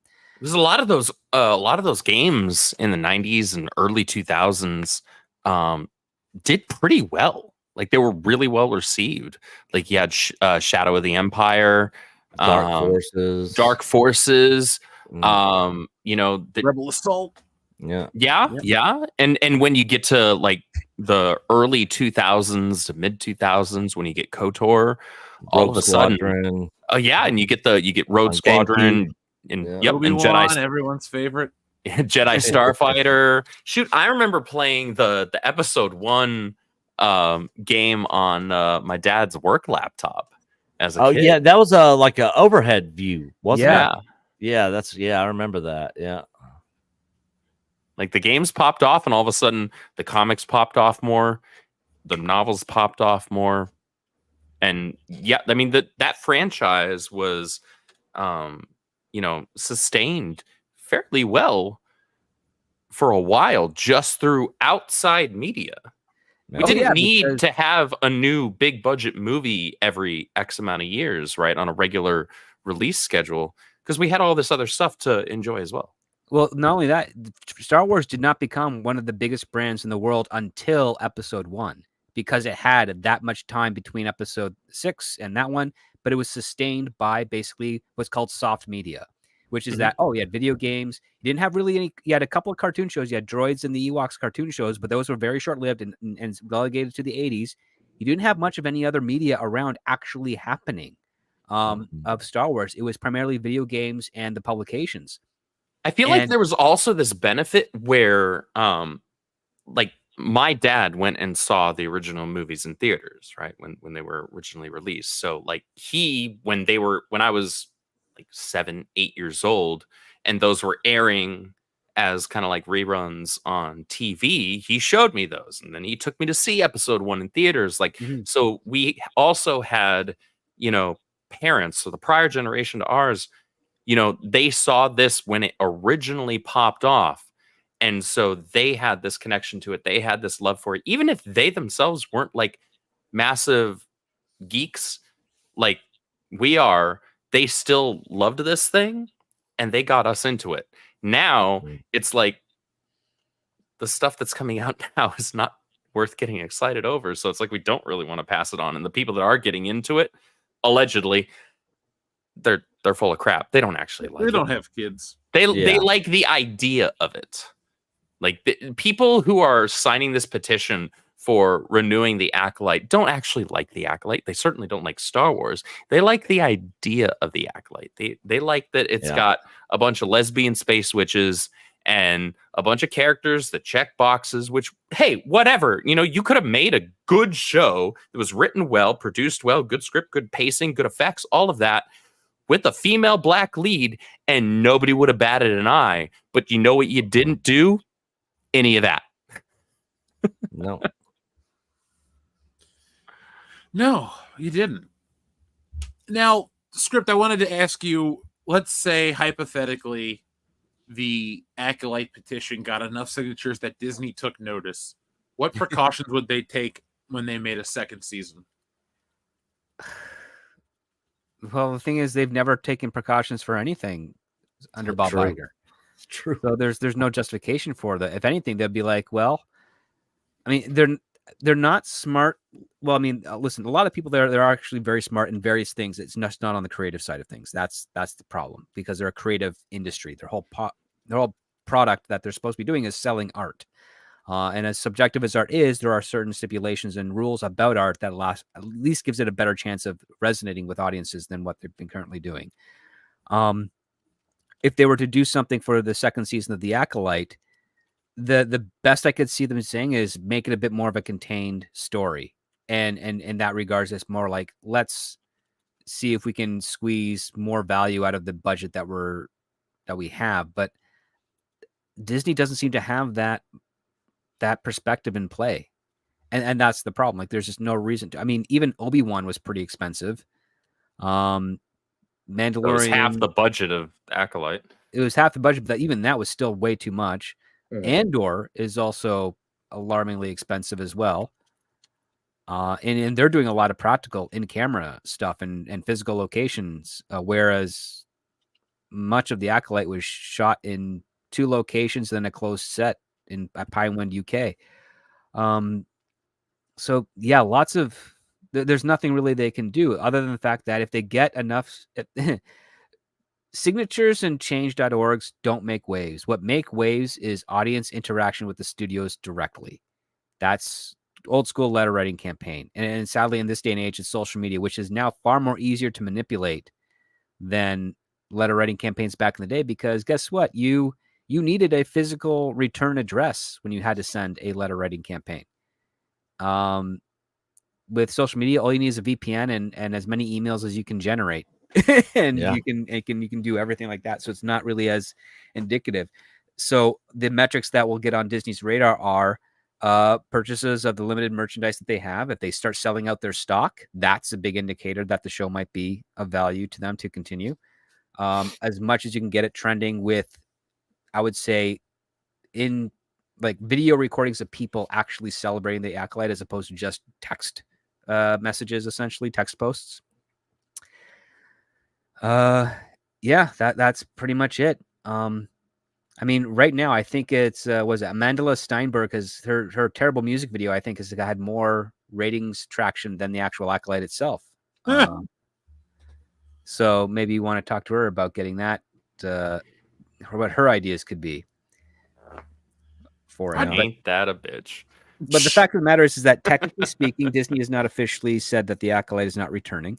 That's a leaked article.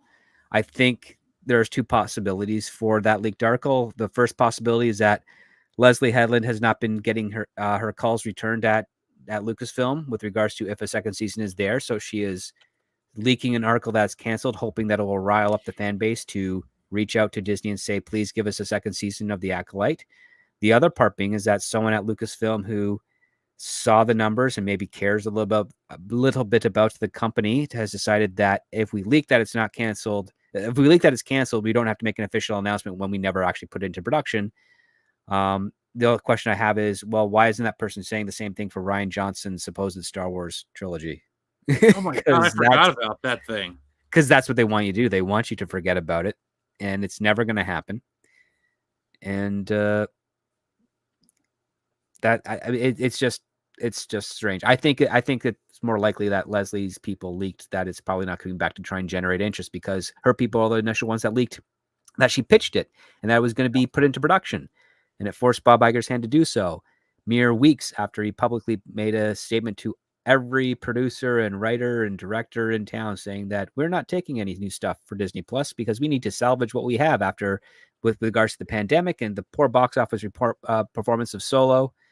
And we need to get our bearings again. And then all of a sudden, hey, we're Leslie Headland, is going to be Russian Doll writer, is going to be doing a Star Wars show. We don't know what it's about, but Kathleen Kennedy's impressed and has decided to greenlight it, unconfirmed. And then what put Bob Iger in a tough position there to say, okay.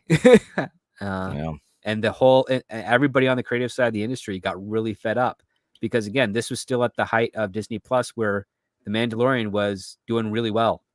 And people were like, if this is how Star Wars is going to change, and this is where people are going to be showing up to, we want to pitch our take on Star Wars.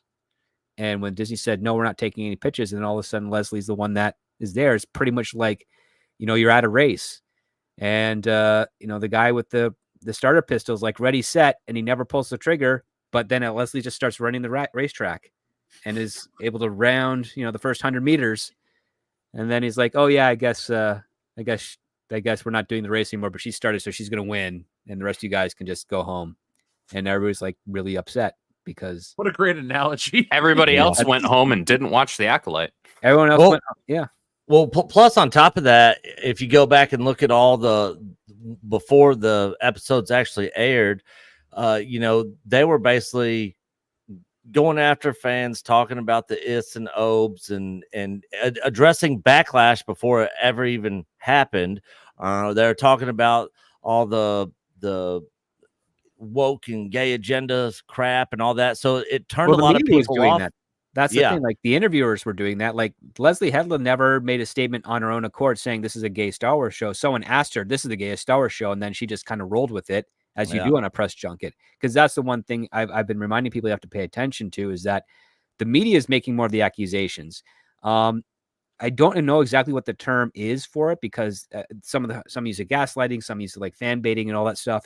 But from the perspective of the studios, it's basically like troll deterrence because they actually have on their dockets a distinction between people who are fans that have criticisms and then people who are trolls that are saying using abusive language towards their cast and crew members. Right. And that's how they distinguish them. But the way the media is doing it in order to get more interaction, more clicks, is they're obfuscating those differences. And they're blurring the lines between the distinctions that some of the cast and crew members are doing specifically to rile up those that, haven't done that. Because again, you could say to anyone listening in the chat, have you ever used a racial slur with regards to any character in Star Wars? They'll say no.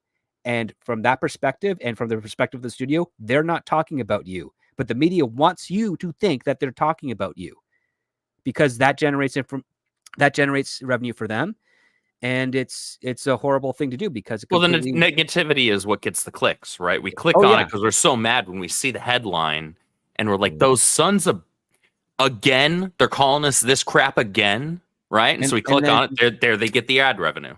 Exactly. And then when you read the article and you actually take a look at what's happening, you're like, okay, they're not calling me that, but they really want to try and label the media really wants to try and label me as I'm part of this group because I'm not on their side. It's like there's three perspectives. You're either a fan, a troll, or a fan that doesn't like it. And they want to bring that down to two, where you're either a fan that likes it or you're a troll that hates it and you're a horrible person as a result of it. Yeah. And that's just not the actual metric at hand. And the sad part is that it has actually fooled a great portion of the world for many years of this. And in order for them to actually see through that minutia, it's going to take a lot of work. Yeah. A lot of the same stuff was going on with X-Men 97. And I remember me and Coach were gearing up for that show, ready to trash all over it because we love X-Men the animated series. And then we watched it and we were like, this is actually pretty good. I actually like this. And I like the Fatal Attraction storyline in the comics. Of course I know what's coming after this with Apocalypse. They already teased it with his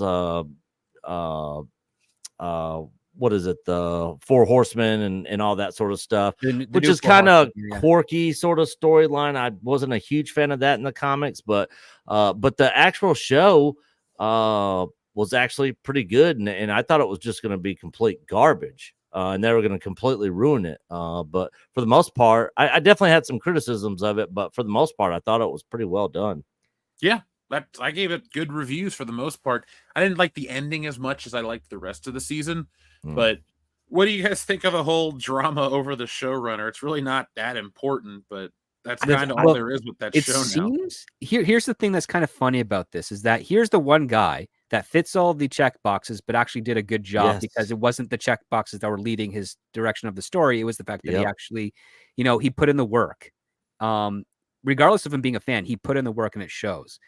And I think what Disney is trying to do is because he didn't kind of toe the company line and they've realized that a little bit too late. And with animation, remember, you work on that about 2 years before it ever gets released. I think when they realized how deep they got into it and that it's not going to be what they wanted, they're like, well, we got to push him out. So they unceremoniously fired him. Then they decided to, it looks like to me, and I don't know this for sure because again, it's a really murky set of allegations, but it looks like they're trying to take all the things that would normally be associated with what the trolls would normally point out to and say, hey, and what they're doing, they're saying he's the one that actually is doing that. But he's not doing it in the show. He's just doing it in his personal life, which is having a negative effect on our business culture. And it's like, I don't know if I can believe that at this point, because if that were the case, that would have been the first thing you dropped when you announced his termination. And Yeah. it feels like they had to do some research and figure out, like, well, why do they hate all our other showrunners? Why do they hate all our other shows? Oh, let's take a look at. Well, they get the illusion that they're indoctrinating kids. They get the illusion that they're sick degenerates. Well, okay, then let's make those accusations about Bo DeMaio, and then they'll be on our side because they're either against us for those other stuff. But if that's their mentality, maybe they'll be for us if we place it on this person, completely forgetting that the art he put out was far superior to anything that had been done by Disney Plus and on Disney Plus to that point, with a few small exceptions that unfortunately nobody watched. And the and views it's were like, shit on it, but to this day, I say it's one of the best shows on Disney Plus. yeah, it is.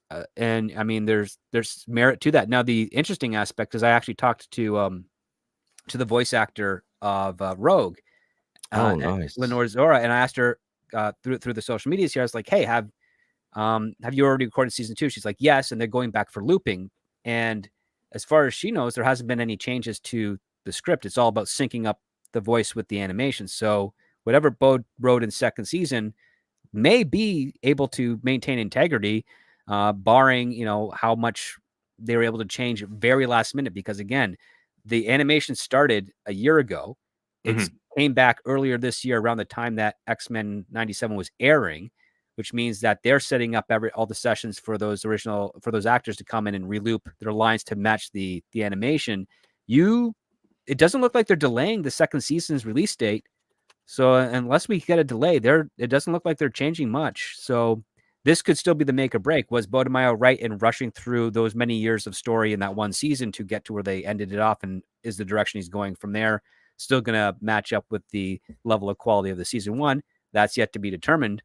But we do know that there's definitely not enough turnaround time for the guy that succeeded him, who is also a chief story editor on season 1 of 97, is now show running it. And he's apparently in the same boat as the showrunner with regards to trying to make a great show. And I haven't read anything from him about ideology or any of those talking points that we've heard so much before. So there's always a chance that at least season 2 might be, at least, if not as equal to season 1, at least trying to measure up to it. It's now season 3, which is currently undergoing its scripting process. Do you think it even comes out? Do I think 3 comes out? I don't know. I don't think so. It depends on how well season 2 does. Yeah. Well, it's just like everything we get, there's always a lot of hype, and then it comes out, and they keep planning its future, and then for unforeseeable reasons, nothing ever sticks around. Like, there's so many things that they plan out but never get to, and then we reboot it, and it's always inferior. So, yep. Well, Disney has had a habit of putting the cart before the horse. I mean, heck, the 90s, they did that with all their straight to VHS films. I mean, they worked smart. It was a smart market aspect because, again, they only had to sell to retailers. They didn't have to actually worry about selling to customers. So they already got their money. I mean, that's how Hasbro and a lot of other toy companies work, is all they have to do is sell to Target, Walmart, and everything, and they've got their money. And if Target and them want to return stuff, they have to negotiate a credit. But guess what? Even if they negotiate that credit for sales of other toys, well, what did the manufacturers do? Well, they sell the stuff to Ollie's. And in your video, you even showed like the toys where they're still in their shipping boxes. They just cut the angle off. Yep. So that they can keep it together. They just didn't care. No proper display artwork or anything of that nature. Just get it on the shelf to try and move it as quickly as possible. That's the nature of the game with Disney Plus. It's a DTC, which can work, but again, they're using the Netflix model, and the Netflix model is the biggest hoodwink pulled on Hollywood, and studios are slowly trying to fix it. And even with Disney, with their merger with Hulu and trying to do the ad-supported stuff, that's a step in the right direction. But the other part is lower budgets and better quality of shows. You gotta be willing to break your own rules of how you hire people and get people that can make you money in there. Because I've actually applied to a job at Disney this business quarter. I did 2 accounts. I did one where I was myself as a straight white man, and I did another as myself of a diversity hire. and the straight white man resume got rejected same day, and I have not heard a rejection from my diversity hire one yet. So, Wow. Well, I love Surprise, Soul Man surprise. versus the next guy, so maybe that'll work for you. Yeah, I don't know if you saw the interview we did script with the ex Lucasfilm employee.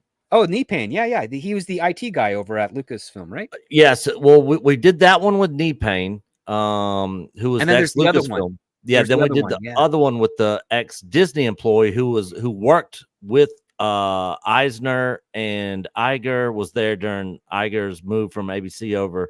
Right. He uh, was the guy with like the ex-military, if I'm not mistaken, as well. Because Knee Pain was also No, ex-military. Knee Pain was ex-military. The other guy we had who we used the code name of It was from Callus from Rebels, right? The yeah, same from Rebels. Yeah, that's right. Yeah. yeah. So he talked about how he's a gay man, but he never disclosed that to them. And when they let his entire department go, including him, the HR told him, I can't put this in writing, but it's not your performance, it's because you're a white male that you're Right. losing Yes, I your remember. job. Yeah, because that was because he was going up for promotions, and they kept on. Yeah. Yep. moving And with then they're that. trying to move him up to Seattle to try to force him to quit and all this stuff. And he's like, if I would have told him, the one person in his department they kept was the one gay guy. Right, because he had a female superior that told him that, right? If I'm not Yeah. mistaken. Yeah. It was it was a HR executive. Yep. I need to listen to that interview. That pissed me off, though. Oh, I try to catch as many shows as I can when I'm working or going on commute. It's not easy. Yeah, the Knee Pain one was really interesting, and he literally was like, me and Filoni worked directly together. I mean, we've stayed up building Lego sets together. Like, if he sees me on here or sees these interviews, he'll know exactly who I am immediately. Yeah. Good Well, old Dave. I know isn't people he? that work with Filoni, and some of them have wonderful things to say with regards to his knowledge of film, and others are like, but he doesn't have a creative bone in his body. And I'm like, yeah, that makes sense. 100%. Yeah. That's pretty much the camp Knee Pain is in. Yep. Didn't Filoni just get a big they announced he's the creative director or something on the Mandalorian movie? That was a year or two ago. He's creative director of like Star Wars for Disney Plus, right? Yeah, the story. Okay. Yeah, overall the story stuff and the story group and all that. And he's got his own movie, which is most likely going to be the Thrawn one. And that was announced at D23. And then Jon Favreau is going to be directing the Mandalorian and Grogu movie, which was not properly announced at any celebration or D23. Yeah, it was announced on their website. Website. Yep. Which is like, that is very telling because Jon Favreau is a name. Dave Filoni is not a household name outside of the Star Wars world. Nope. And it's unfortunate because Favs is the one guy who actually he started off strong, but as soon as I remember seeing that article after I think episode 4 of when The Mandalorian came out, that Kathleen Kennedy said, "Oh yeah, John pitched me the show," and I said, "You know who you need to talk to? You need to talk to Dave Filoni." And I'm like, that's how it rests. I'm like, nope, that's why the because again, you can watch my reviews of Mandalorian. I try to give it as best of a compliment as I can, but I really did not like it that much. I thought it was a lot of wasted money and effort and story economy at that time, because you can see exactly the tone that Jon Favreau was going for, and then you see the kiddie gimmick that Filoni does. And Filoni is a very patronizing writer. He writes for kids that don't grow up. And that's horrible to do because kids desire to be adults because they see how much fun we're having and not all the stress that we take on. And that's why they want to be an adult so fast. So you have to write with that in mind. And you'll never find a Dave Filoni production that actually has that perspective in mind with. So is that why something like Skeleton Crew will work in his Star Wars universe? I don't know if it will work because Filoni's still pretty much heavily involved in that one, even though it's a Favreau thing as well. Yeah, it's. I think it's now to a tug of war where, because again, Favreau got really burned over at Marvel because he tried to say no to what Disney wanted him to do with Iron Man 2. But here's the other part too. There is this attitude in Hollywood, and it's a fair attitude, which is you should be a professional team player because it's a collaborative business and a collaborative art. And you don't want the reputation of being difficult to work with because you're sticking too close to your guns and not willing to capitulate on things that are quite reasonable. And Disney has gotten very good at proposing crazy ideas in the most reasonable of ways so that it makes it harder for you to refuse it.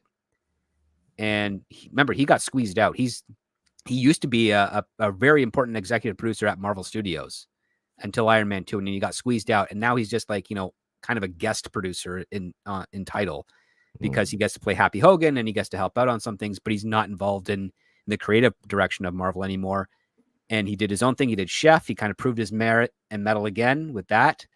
And then for some reason, he didn't go to Bob Iger to pitch Mandalorian. He went to Kathleen Kennedy, kind of, to follow the proper chain of command. But he knew that if he pitched her, he'd have a shot of actually getting in, because if he pitched Iger would probably remember, he was kind of putting up some difficulties during Iron Man 2. There's a reason he's not at Marvel anymore, in the full capacity he was. Maybe I don't want to do this, but he pitched Kathy. She did it. When they did the stills and the concept art, Iger loved it. And at that point, he's like, caught between a rock and a hard place. Okay, I guess we're going with Favs.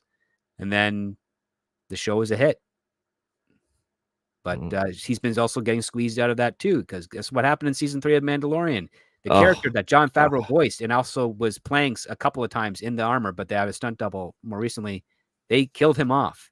Yep. That's a nice industry subtlety of saying, you know what, Favreau's kind of given up on this thing for now. His last thing, Star Wars, might be the Mandalorian and Grogu movie, and if that hits big, he'll probably stick around. But if it doesn't, he might go and do his own thing, because he's got Fair Play, Fair View. Keep forgetting which one it is. He has his own production company. He makes his own stuff on his own time, so he doesn't need Disney anymore. Yeah, I'm curious how the Mando Grogu movie is going to do at the box office, because the people that have seen it are obviously Disney Plus subscribers, but a lot of the general audience out there, outside of word of mouth, don't know anything about that show or those characters. It's tough to say, really, because the first season of Mandalorian had really great views. It was widely, obviously not everybody was in love with it, but it was far more widely accepted and enjoyed, or at minimum like tolerated as like, okay, this is fine. Right? Yeah, 100%. Compared to anything else that Disney had put out prior. I agree. You get into season 2, and depending on where you land, that continued or it dragged a little bit. However, we cannot argue against the drop in viewership that season 3 had. So now it's like, okay, so the last thing that was related to that specific part of the IP, Mandalorian, not nearly as many people were interested. Now, was that a matter of not as many people were interested in Mando and Grogu specifically, or was that just a general apathy and fewer people just being interested in Star Wars content as a whole? Because I feel like, depending on how well you market the movie, and obviously whether or not it gets positive word of mouth by way of being good, that's obviously, jury's out on that one. It's Dave Filoni. You could potentially get a decent audience for that, but it really depends on where that drop in viewership stemmed in season 3. Was it because everything else that had come leading up to that was just so piss poor? What was it? Nobody cared about Book of Boba Fett. It was atrocious. Nobody watched Andor, even though it was supposedly the best written Star Wars thing to date in the Disney era, right? Just nobody cared about the premise. Nobody watched it. So, okay, like, it was written well, but nobody cared. I don't know what to tell you. What was Ahsoka was after Mando season 3, right? Yes. It was after season 3. Okay, so what am I forgetting? Wasn't there something else that came Kenobi. in between? Oh, Kenobi. Yeah. So you had turned off so many Star Wars fans. That was honestly probably the kicker. You probably pissed off the last of the goodwill that you had left after the first 2 seasons of Mando. With the prequel fans, for sure, with that show. Oh, yeah, because you did Ewan dirty there. Yep. And obviously he's got to, talk and be the PR guy, blah, blah, blah, blah, blah, and talk about how it was a good show, yada, yada. I understand non-disparagement clauses. However, you pissed off the last of what was remaining with your goodwill audience there. I completely forgot that Kenobi came out before Mando season 3. I am willing to bet that contributed more than anything to their drop in viewership with Mandalorian, because season two still had solid viewership. People still liked the characters. People were there like, oh, hey, Grogu's cute. And you had the people that were like, oh, I want him to die, whatever. But for the most part, people were like generally entertained, right? Even if it wasn't the most amazing thing in the world, they were like, okay, this is fine. Okay, I'm entertained. I'll tune in each week. Fine. You pissed off the Star Wars fans, though, with that Kenobi show. Because even though Book of Boba Fett was far worse just on, I think, most objective measures, Kenobi is where you screwed up bad in terms of lore and in terms of how you treated something that was very neat. This is Kenobi. This is Obi-Wan. This was my, one of my top 3 favorite characters in the entire franchise. That's including every little bit and every nick and cranny of the franchise. And he's a lot of people's favorite. And there are a lot of memories and nostalgia and feels tied up in Ewan McGregor's Obi-Wan. Right. And this is what you give us. You Jake Skywalkered him. Like, that is not what old man Obi-Wan was. Why are we surprised at this point? They all suck. Like, the next one's going to suck. It's not like, oh, sure it will magically win us back. Like, oh, God, guys, it's so great. It's a Christmas miracle. Star Wars is good again. No, because the thing is, nobody cares because it's been so bad for so long. And to answer your question, Nick, a minute ago, you were asking if the Mandalorian movie would be a hit.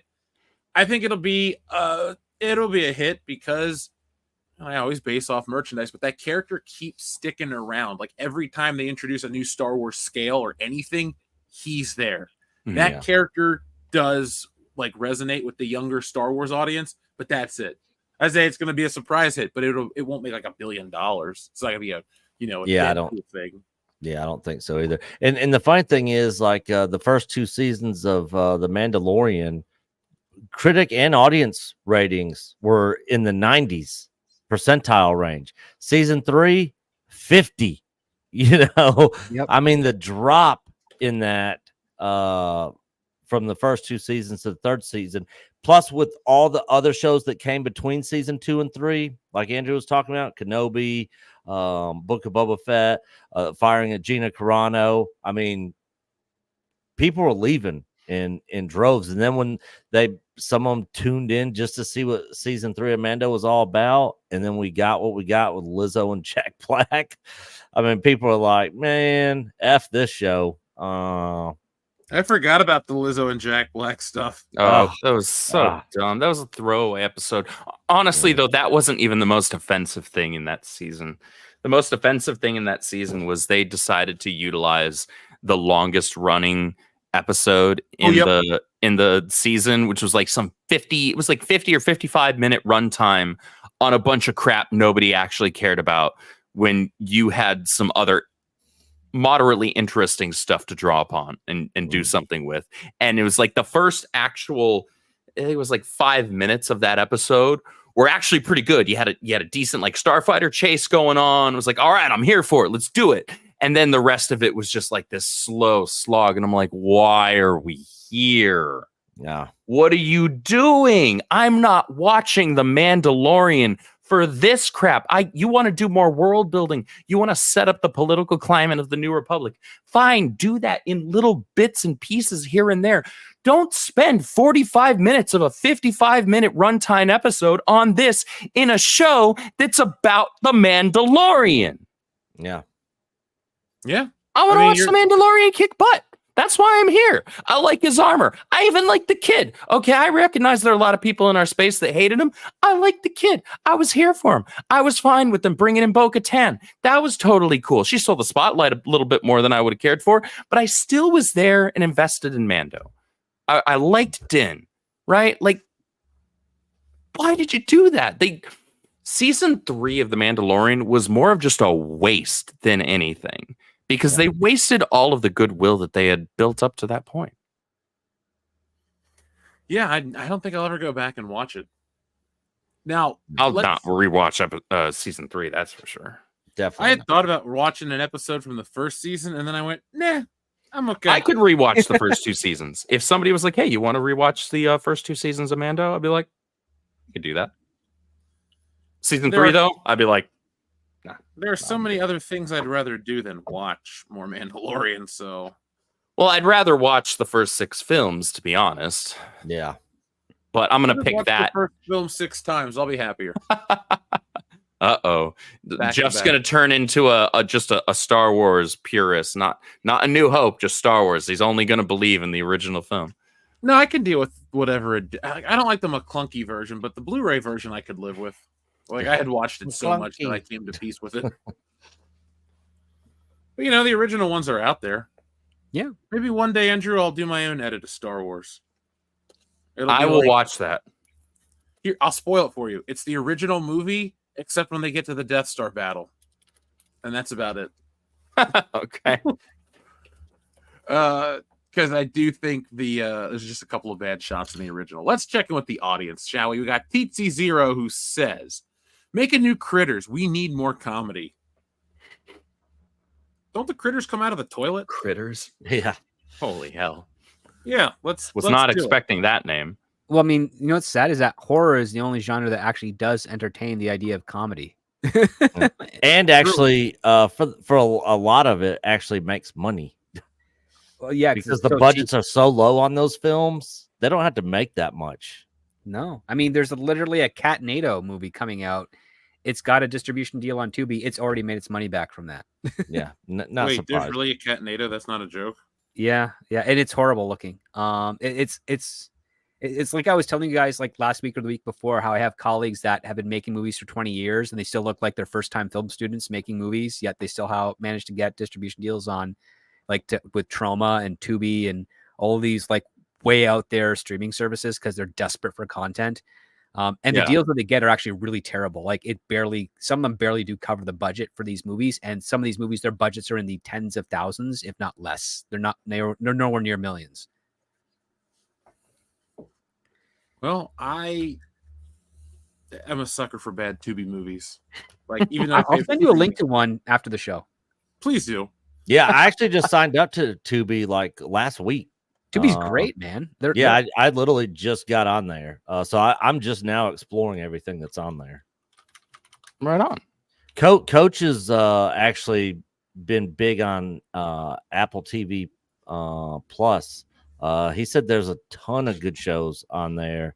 The only thing I watched on Apple TV was the MonsterVerse Godzilla franchise. You should check out Severance. Severance, the first season of Severance is really good. I'm looking forward to what happens with season 2. I liked Servant. That was decent for a while. Mm-hmm. Yeah. Blind was ridiculous, but people liked it. Oh, dude, For All Mankind. Come on. Yeah, I heard that was really. I haven't seen anything on there, but I've heard that it's really good. There was a couple other ones that he was watching. They said it was Foundation. Foundation is the first season is terrible. I've heard that season 2 is a little bit better, but it's David S. Goyer, and David S. Goyer is such he's easily an emasculated person because he is clearly overcompensating for the fact that he is a wimp. Like he's not a dork because he doesn't know how to be a dork. He's just an overall wimp, and so he pushes so hard to be edgy and crazy, and he applies that to all of the works he's done, which is why I think the whole reason we don't have more Blade movies is because of him and how much he screwed up with Blade Trinity. Yeah. Speaking of stuff that we're watching, Script, did you watch Only Murders in the Building yet? I haven't. Season 4, I haven't started yet. I'm probably going to check that out later this week because it did drop this week, right? The first one? Yeah, I just watched it. Oh, God, I want to check it out. I got to see what they did with Jane Lynch. It's funny. I won't spoil a single thing. It was just a very good episode. Man, that's all I'll tell you. You know what's sad? That's a comedy show that should have a lot more attention. It's on Hulu. It really should be an NBC flagship show because it definitely fits with Peacock needs people to go watch their streaming service because they actually have the cheaper of all of them, pretty much. It's like just $5.99. Just as long as they could keep the R rating for this show, because it is definitely, Well, that's what I actually appreciate about Peacock is that they they do keep, if the stuff is R-rated, they do keep it uncensored. In that regard, it's only when they do the broadcast that you have to kind of tweak it. But even then, because there's always been this model, like remember back in the days when cable would say, "Hey, we are showing this on network cable, but if you want to see the uncensored version, go sign up to this package," and then there you go. Because otherwise, what you get is like Showgirls on TBS with computer animated bras. And no commercial ads saying you can actually just watch this on like one of the exclusive movie networks and not have to worry about all the edits, because that actually drove a lot of customers to get the more paid subscription tiers of cable back in the day. And it was also more affordable. Peacock is more affordable. I wish it had good content, but NBC has not had good content in over a decade, sadly. The only reason I keep Peacock is because of the WWE content. Yeah.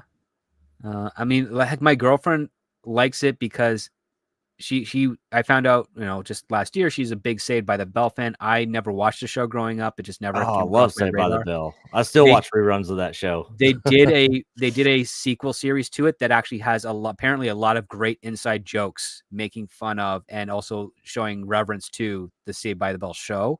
One of which I'll quote it to you. So Zach Morris tells his kid, one day he was a kid in Indiana, then the next day he wakes up in California and nobody tells him why. And it's like, because that's for Good Morning Miss Bliss, which is the show I know a little bit about because we had to study it in college. Oh, yeah. And that's like a deep inside joke for apparently only Saved by the Bell fans and me. No. But they also make fun of diversity, equity, and inclusion by having the character that is of diversity, equity, and inclusion think that they can solve all the world's problems with a play starring themselves. And I'm like, that's a brilliant concept. A self-insert play. Yes. I mean, the thing is, like, they're very aware and it's a lot smarter than it should be. And they also make Showgirl reference jokes as well. I'm like, oh, okay, I see what they're doing here. But I can also see, especially people in this sphere, not necessarily people on this panel, but in this sphere, looking at this and taking it for the superficially, that it's actually preaching all these things when it's clearly making fun of them. Because you don't have a transgender character who's part of the DEI stuff come in and says, I can solve racism with one play. You just don't. It's so ridiculous. You have to basically acknowledge, yes, they're full of crap. They're stupid. They're idiotic. They're dumb. Yeah, but I get it's one of the things I've been seeing. At least writers don't really have to do it now so much, but leading up to the last couple of years, I've been seeing writers, especially guys like Matt Nix, who Burn Notice fame and the other guys. He's basically been saying, like, listen, if he's going to get a show done, he has to check those boxes with the characters, but he'll do that in the pilot, and then he'll completely pull a bait and switch and make it more of an authentic show afterwards. Like, one of the reasons I actually really liked Turner and Hooch, and I've mentioned it many times, is that they make the partner to the main character a woman of color who happens to also be 7 months pregnant. And they make a joke of how she should not be a U.S. Marshal in the field 7 months pregnant. And then the next episode, they put her on a desk and he gets a brand new partner. That's a guy. That's a surfer dude. And it's a great dynamic, but they don't write her off the show. They keep her in there authentically and it works. And you're like, oh, now I see why Disney canceled the show, because they didn't keep her, the pregnant lady of color, in the field, as long as they wanted to. I think he does it for like 2 episodes. She keeps her in the field, and when she gets held hostage and has a gun pointed at her and her unborn baby, it's like, no, you're sticking on the desk now. Like, he does a dramatic beat to justify it, to say it's stupid to do this, and this is how I'm subtly going to convey that to you.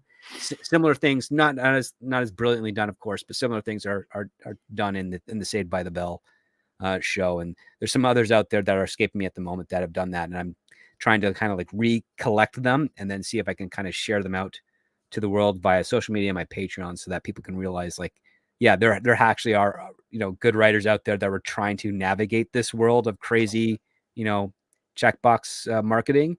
Some of them could pull it off, but they only pulled it off so well before the plug was pulled. The True Lies series that Matt Nix also did the same thing with Helen Tasker, where they actually make a point that she is not a badass and she gets choked out a lot and she has to be trained to be a spy. And she's always the spy in training for that entire season. But it was on network. Nobody was watching it. A lot of people assumed it was part of the DEI stuff. It didn't, and it also had this cheesiness to it that felt very dated.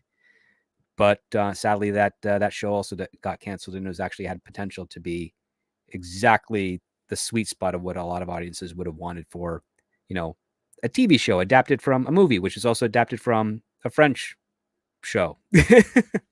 Wait, True Lies is based on a French show? Yes.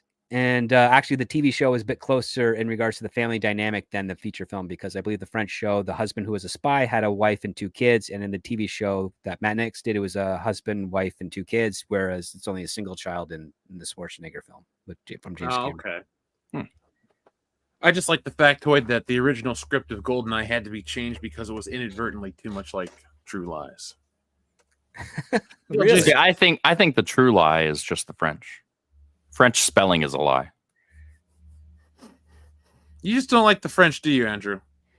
I like French accents if it's on a really attractive female. I like those too. Yeah, but they don't bathe. Oh, well, then that's an issue. Or shave their armpits.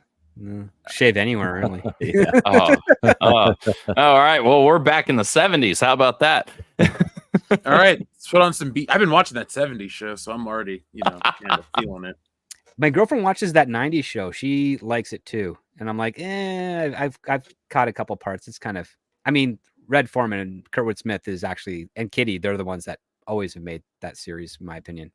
They're the best characters. They're still good in that. I did watch the first season of that 90s show, and I didn't hate it.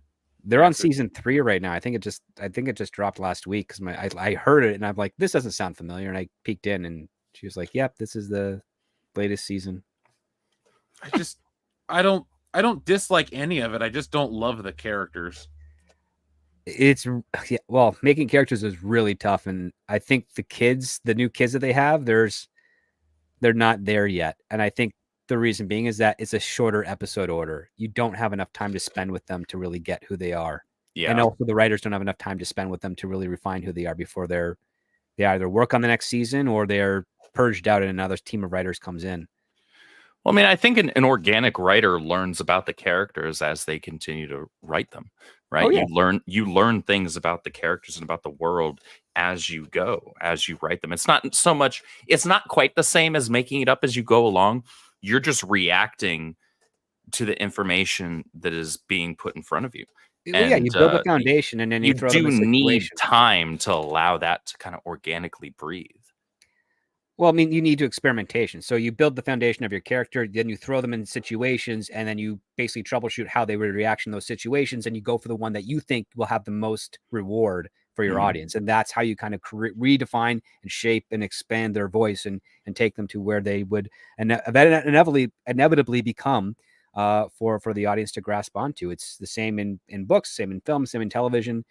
One of the reasons we like James Bond is that up until you get to the Craig era, a lot of the decisions that James Bond makes in his movies feel authentic to James Bond based on each subsequent film that has come before it. It's like, oh yeah, I understand why he's going this way, why he's a bit more vicious in this part, and why he's a bit more gentle in this area, and why he's a bit more cheeky and debonair and a bit more roguish and then a bit more gentlemanly.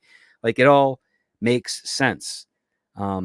Because again, we invite characters into our lives, and if we like what we see on that first impression, we will bring them back again and again and again. And it's up to you as the writer to be the steward of that character to make sure that they keep on getting invited over. Yep. I like that. I like the way you described that. Thank you. I happen to know a thing or two about writing. Knows a thing or two about a thing or two. TLJ Screwjob, thank you for the $5 super chat. I love with the meme of the gif of Han Solo remembering the Empire kiss and his shocked face when he turns to look at Leia after she does the Luke brother reveal. But yeah. Hey folks, if you're looking for something funny related to that Han Solo era, watch the Mentos Han Solo commercial. That is a very, very funny commercial. I don't think I've seen that. Also, check out Han Solo Magnum PI. That's another pretty good one. Also, check out Stealing Solo, available now on stealingsolo.com. I got 2 copies of Stealing Solo. Hell yeah! I just shipped some Phantom Menace books around the world. They're off to Australia as of this afternoon. So, Nice. yeah, See, even criminals like Star Wars. There you go. No. We A have lot of sexy criminals in Australia. There are. Margot Robbie is a thing. You love her, right? I a little bit. Just a little bit. I haven't actually seen Barbie, but if there was a reason to see Barbie, it'd be because Margot Robbie. Well, if you do watch Barbie, I don't care what you have to say. I'm just messing with you. That was honestly the best answer. That was the best answer possible. Her best role to me, Wolf of Wall Street, hands down. Yep. She had to get drunk for that role, but it worked for her. Yeah, she was so hot in that movie. Made her career. You know what's funny is that for Australian women, she's like a 7. Like that's just crazy. Dang, I need to move to Australia. Yeah. One of my buddies who's an actor, he got to do a couple of gigs in Australia. And he met his now wife at a McDonald's. He just bumped into her outside of a McDonald's, and she's just a normal chick. She worked in landscaping and like actual landscaping, not waxing or anything of that nature. I was gonna say, what kind? and you look at her like, holy crap, she's a gorgeous model. Like she's 5'6", she's 120 pounds. Like all the curves are in the right spot. Like you're like, wow, this is great. No wonder you married her. Just dang. Easy choice, right? I gotta start planning an Australia trip. I know, right? Hey, Nick, let's go early next year. So, High Council Land Down Under trip plan is when? We'll play some men at work. We'll find some ladies at play, and we'll have a good trip. Yeah. Rebels08 asks, okay, so how did the Soviets land on the moon on all mankind? Message, please. I don't know how that show goes down. So well, I've not seen it yet. I've just heard about it. I don't really want to spoil it because it's the U.S. So yeah, like the Russians just beat them barely, but the Americans don't give up. Like that's the difference. Is that and it goes as far as the moon to them getting onto Mars, and it's a nice alternate history, path. A different path taken type of stuff. Ronald D. Moore does a good job. It still has this Ronald D. Mooreisms, if you're familiar with Battlestar Galactica and how that kind of veered off a little bit. But I still think it's a great sci-fi show. Good, worthy to check out. I don't want to spoil it for you guys. You got to watch it. You have to have that first time approach. Yeah, I heard it was almost like a multiverse alternate timeline of real world Earth. No, it is. It's so there's this gimmick. It's basically how it was described to me. Yeah. Yeah, no, there's this gimmick that's been going on in Hollywood, and it's not actually a bad one because it's worth exploring. It's basically like the what if of our own history, where you just take one event and you just change it a little bit, and then you play it out in that direction. Lord and Miller had a couple of ideas for that over at Netflix that fell through, but Ronald D. Moore did that with basically the space race, and he's like, what if it just didn't stop? What if Russia got to the moon first and the space race never stopped? No. What would happen? And it's a very simple premise to follow through because it really does stimulate the imagination of anyone that's ever followed the space race and all the craziness that occurred during the 70s and its programs being shuttered and reduced in the 80s and so forth and so forth. So I need to watch it. I just don't have Apple Plus. I have a bunch of other streaming services. So yeah, I don't have it either. But I mean, I hear a lot of people talking about. Don't worry. By the end of next year, there'll be a bundle package for a lot of streaming services. Actually, we have them up here in Canada called Crave. It bundles a whole bunch of streaming services into one. Yeah, doesn't have all the shows, but has a majority of the hit ones. How about that? So, guys, before we go.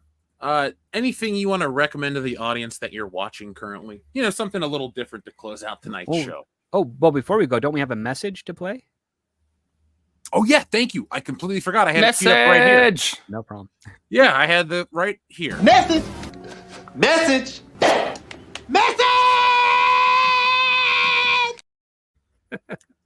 If you haven't seen that movie, folks, you got to watch it. That's hilarious. It's awesome.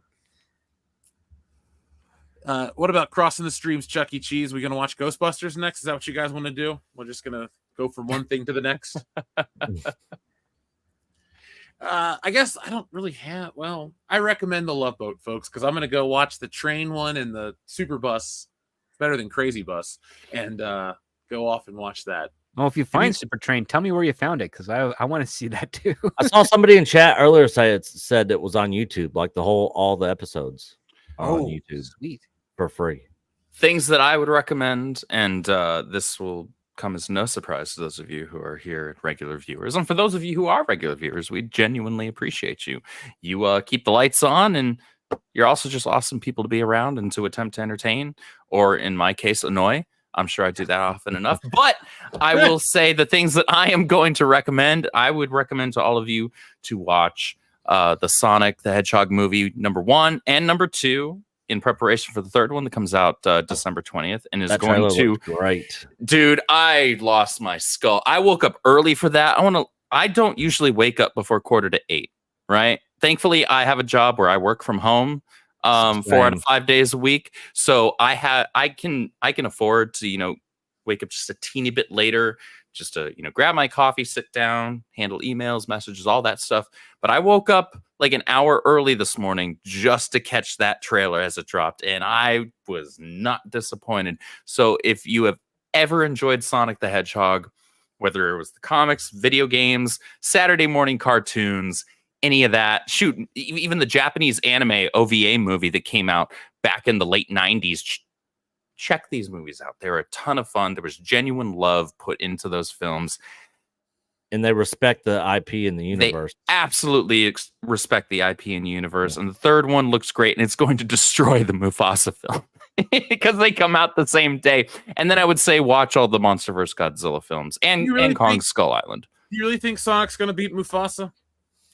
Honestly, I do. And maybe I'll eat my own shoe. But like the Sonic movies have a really good track record of destroying whatever other movie they're up against so far with the previous two. So I'm right now, they're batting 1,000. So maybe this one will be the one that proves it wrong. I hope not, because what was it? I'm trying to remember the other movies that they did just completely destroyed in the years that they came out. But the first two have done very well financially, and that's why they're getting a third, because fans are happy. Well, I'm on Imagine that. Sonic's. I'm on the Sonic's fan side. Like, I want the fans of Sonic to have a win. I don't want Disney to win this. I was just asking your honest opinion, because I'm like, I think there are enough Sonic fans on the internet that could come out and make a concerted effort to beat Disney. Like, if that's a thing that the internet starts to roll with now, they could definitely, because the Lion King, yeah, you got families and you got crossover crap, but you also got a lot of kids that like Sonic, like Dion. And nobody was asking for a Mufasa movie. Just like, no, because we have Lion King at home. Like, literally, just watch the original Lion King. And if you're weird, watch Lion King 2 and 1.5. I guess I'm weird. That's fine. Like, and I've seen them too. But you can watch the original 90s animated Lion King. It's a masterpiece. I love that movie. It was one of the first 2 films I ever saw in theaters, alongside Aladdin. But nobody asked for a not live action remake. It's not even a remake, like an expansion with it's a prequel. Mufasa. Yeah, nobody asked for that. Nobody cares. It's like the prequel to Hamlet. Nobody cares. Yeah, I'm not interested. Like, I love James Earl Jones. I love the original Lion King animated film. I don't care about this movie. I'm not going to go see this movie. What I am going to go see is Sonic 3. In it? I don't know if he's voicing Mufasa. Everybody and their brother that saw the first 2 Sonic movies, especially with the teaser at the end of the second one that literally teased Shadow, has been waiting with bated breath for this movie. Yeah. So I think this movie potentially makes more than the first 2. Yes, I'm excited. I don't know what gave it away. That's okay. I want you to be excited. I'm excited because our friend I Drink Therefore I Am sends us a very nice message, because we get to press this again while you're pushing buttons. How about that? No, Jamaram. You know what? I Drink Therefore I Am. You were super generous. Jamaram. Ooh, a twofer. And you know what? One more, since I'm feeling happy.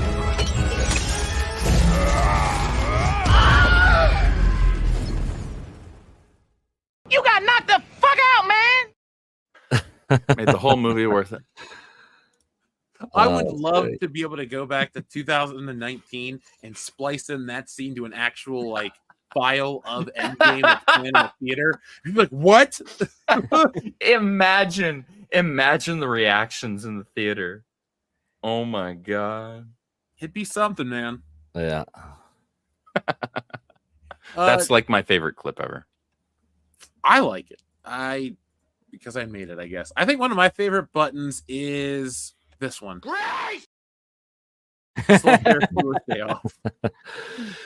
play that when you're talking about Grace Randolph dumb comments or something? Yeah, okay. Yep. Anytime she comes up in the chat, I'm like, we got a lot of fun ones. A lot of ones we can't press anymore, like the Axel F button, sadly, for copyright reasons. So yeah. Sorry, folks. That's a brilliant one too. I know, I loved that one. But we got a lot of good ones that still work. Most of them. Script, Nick, sorry, I'm tired. I got to get up early in the morning for this flight. Anything else you guys want to say before we go?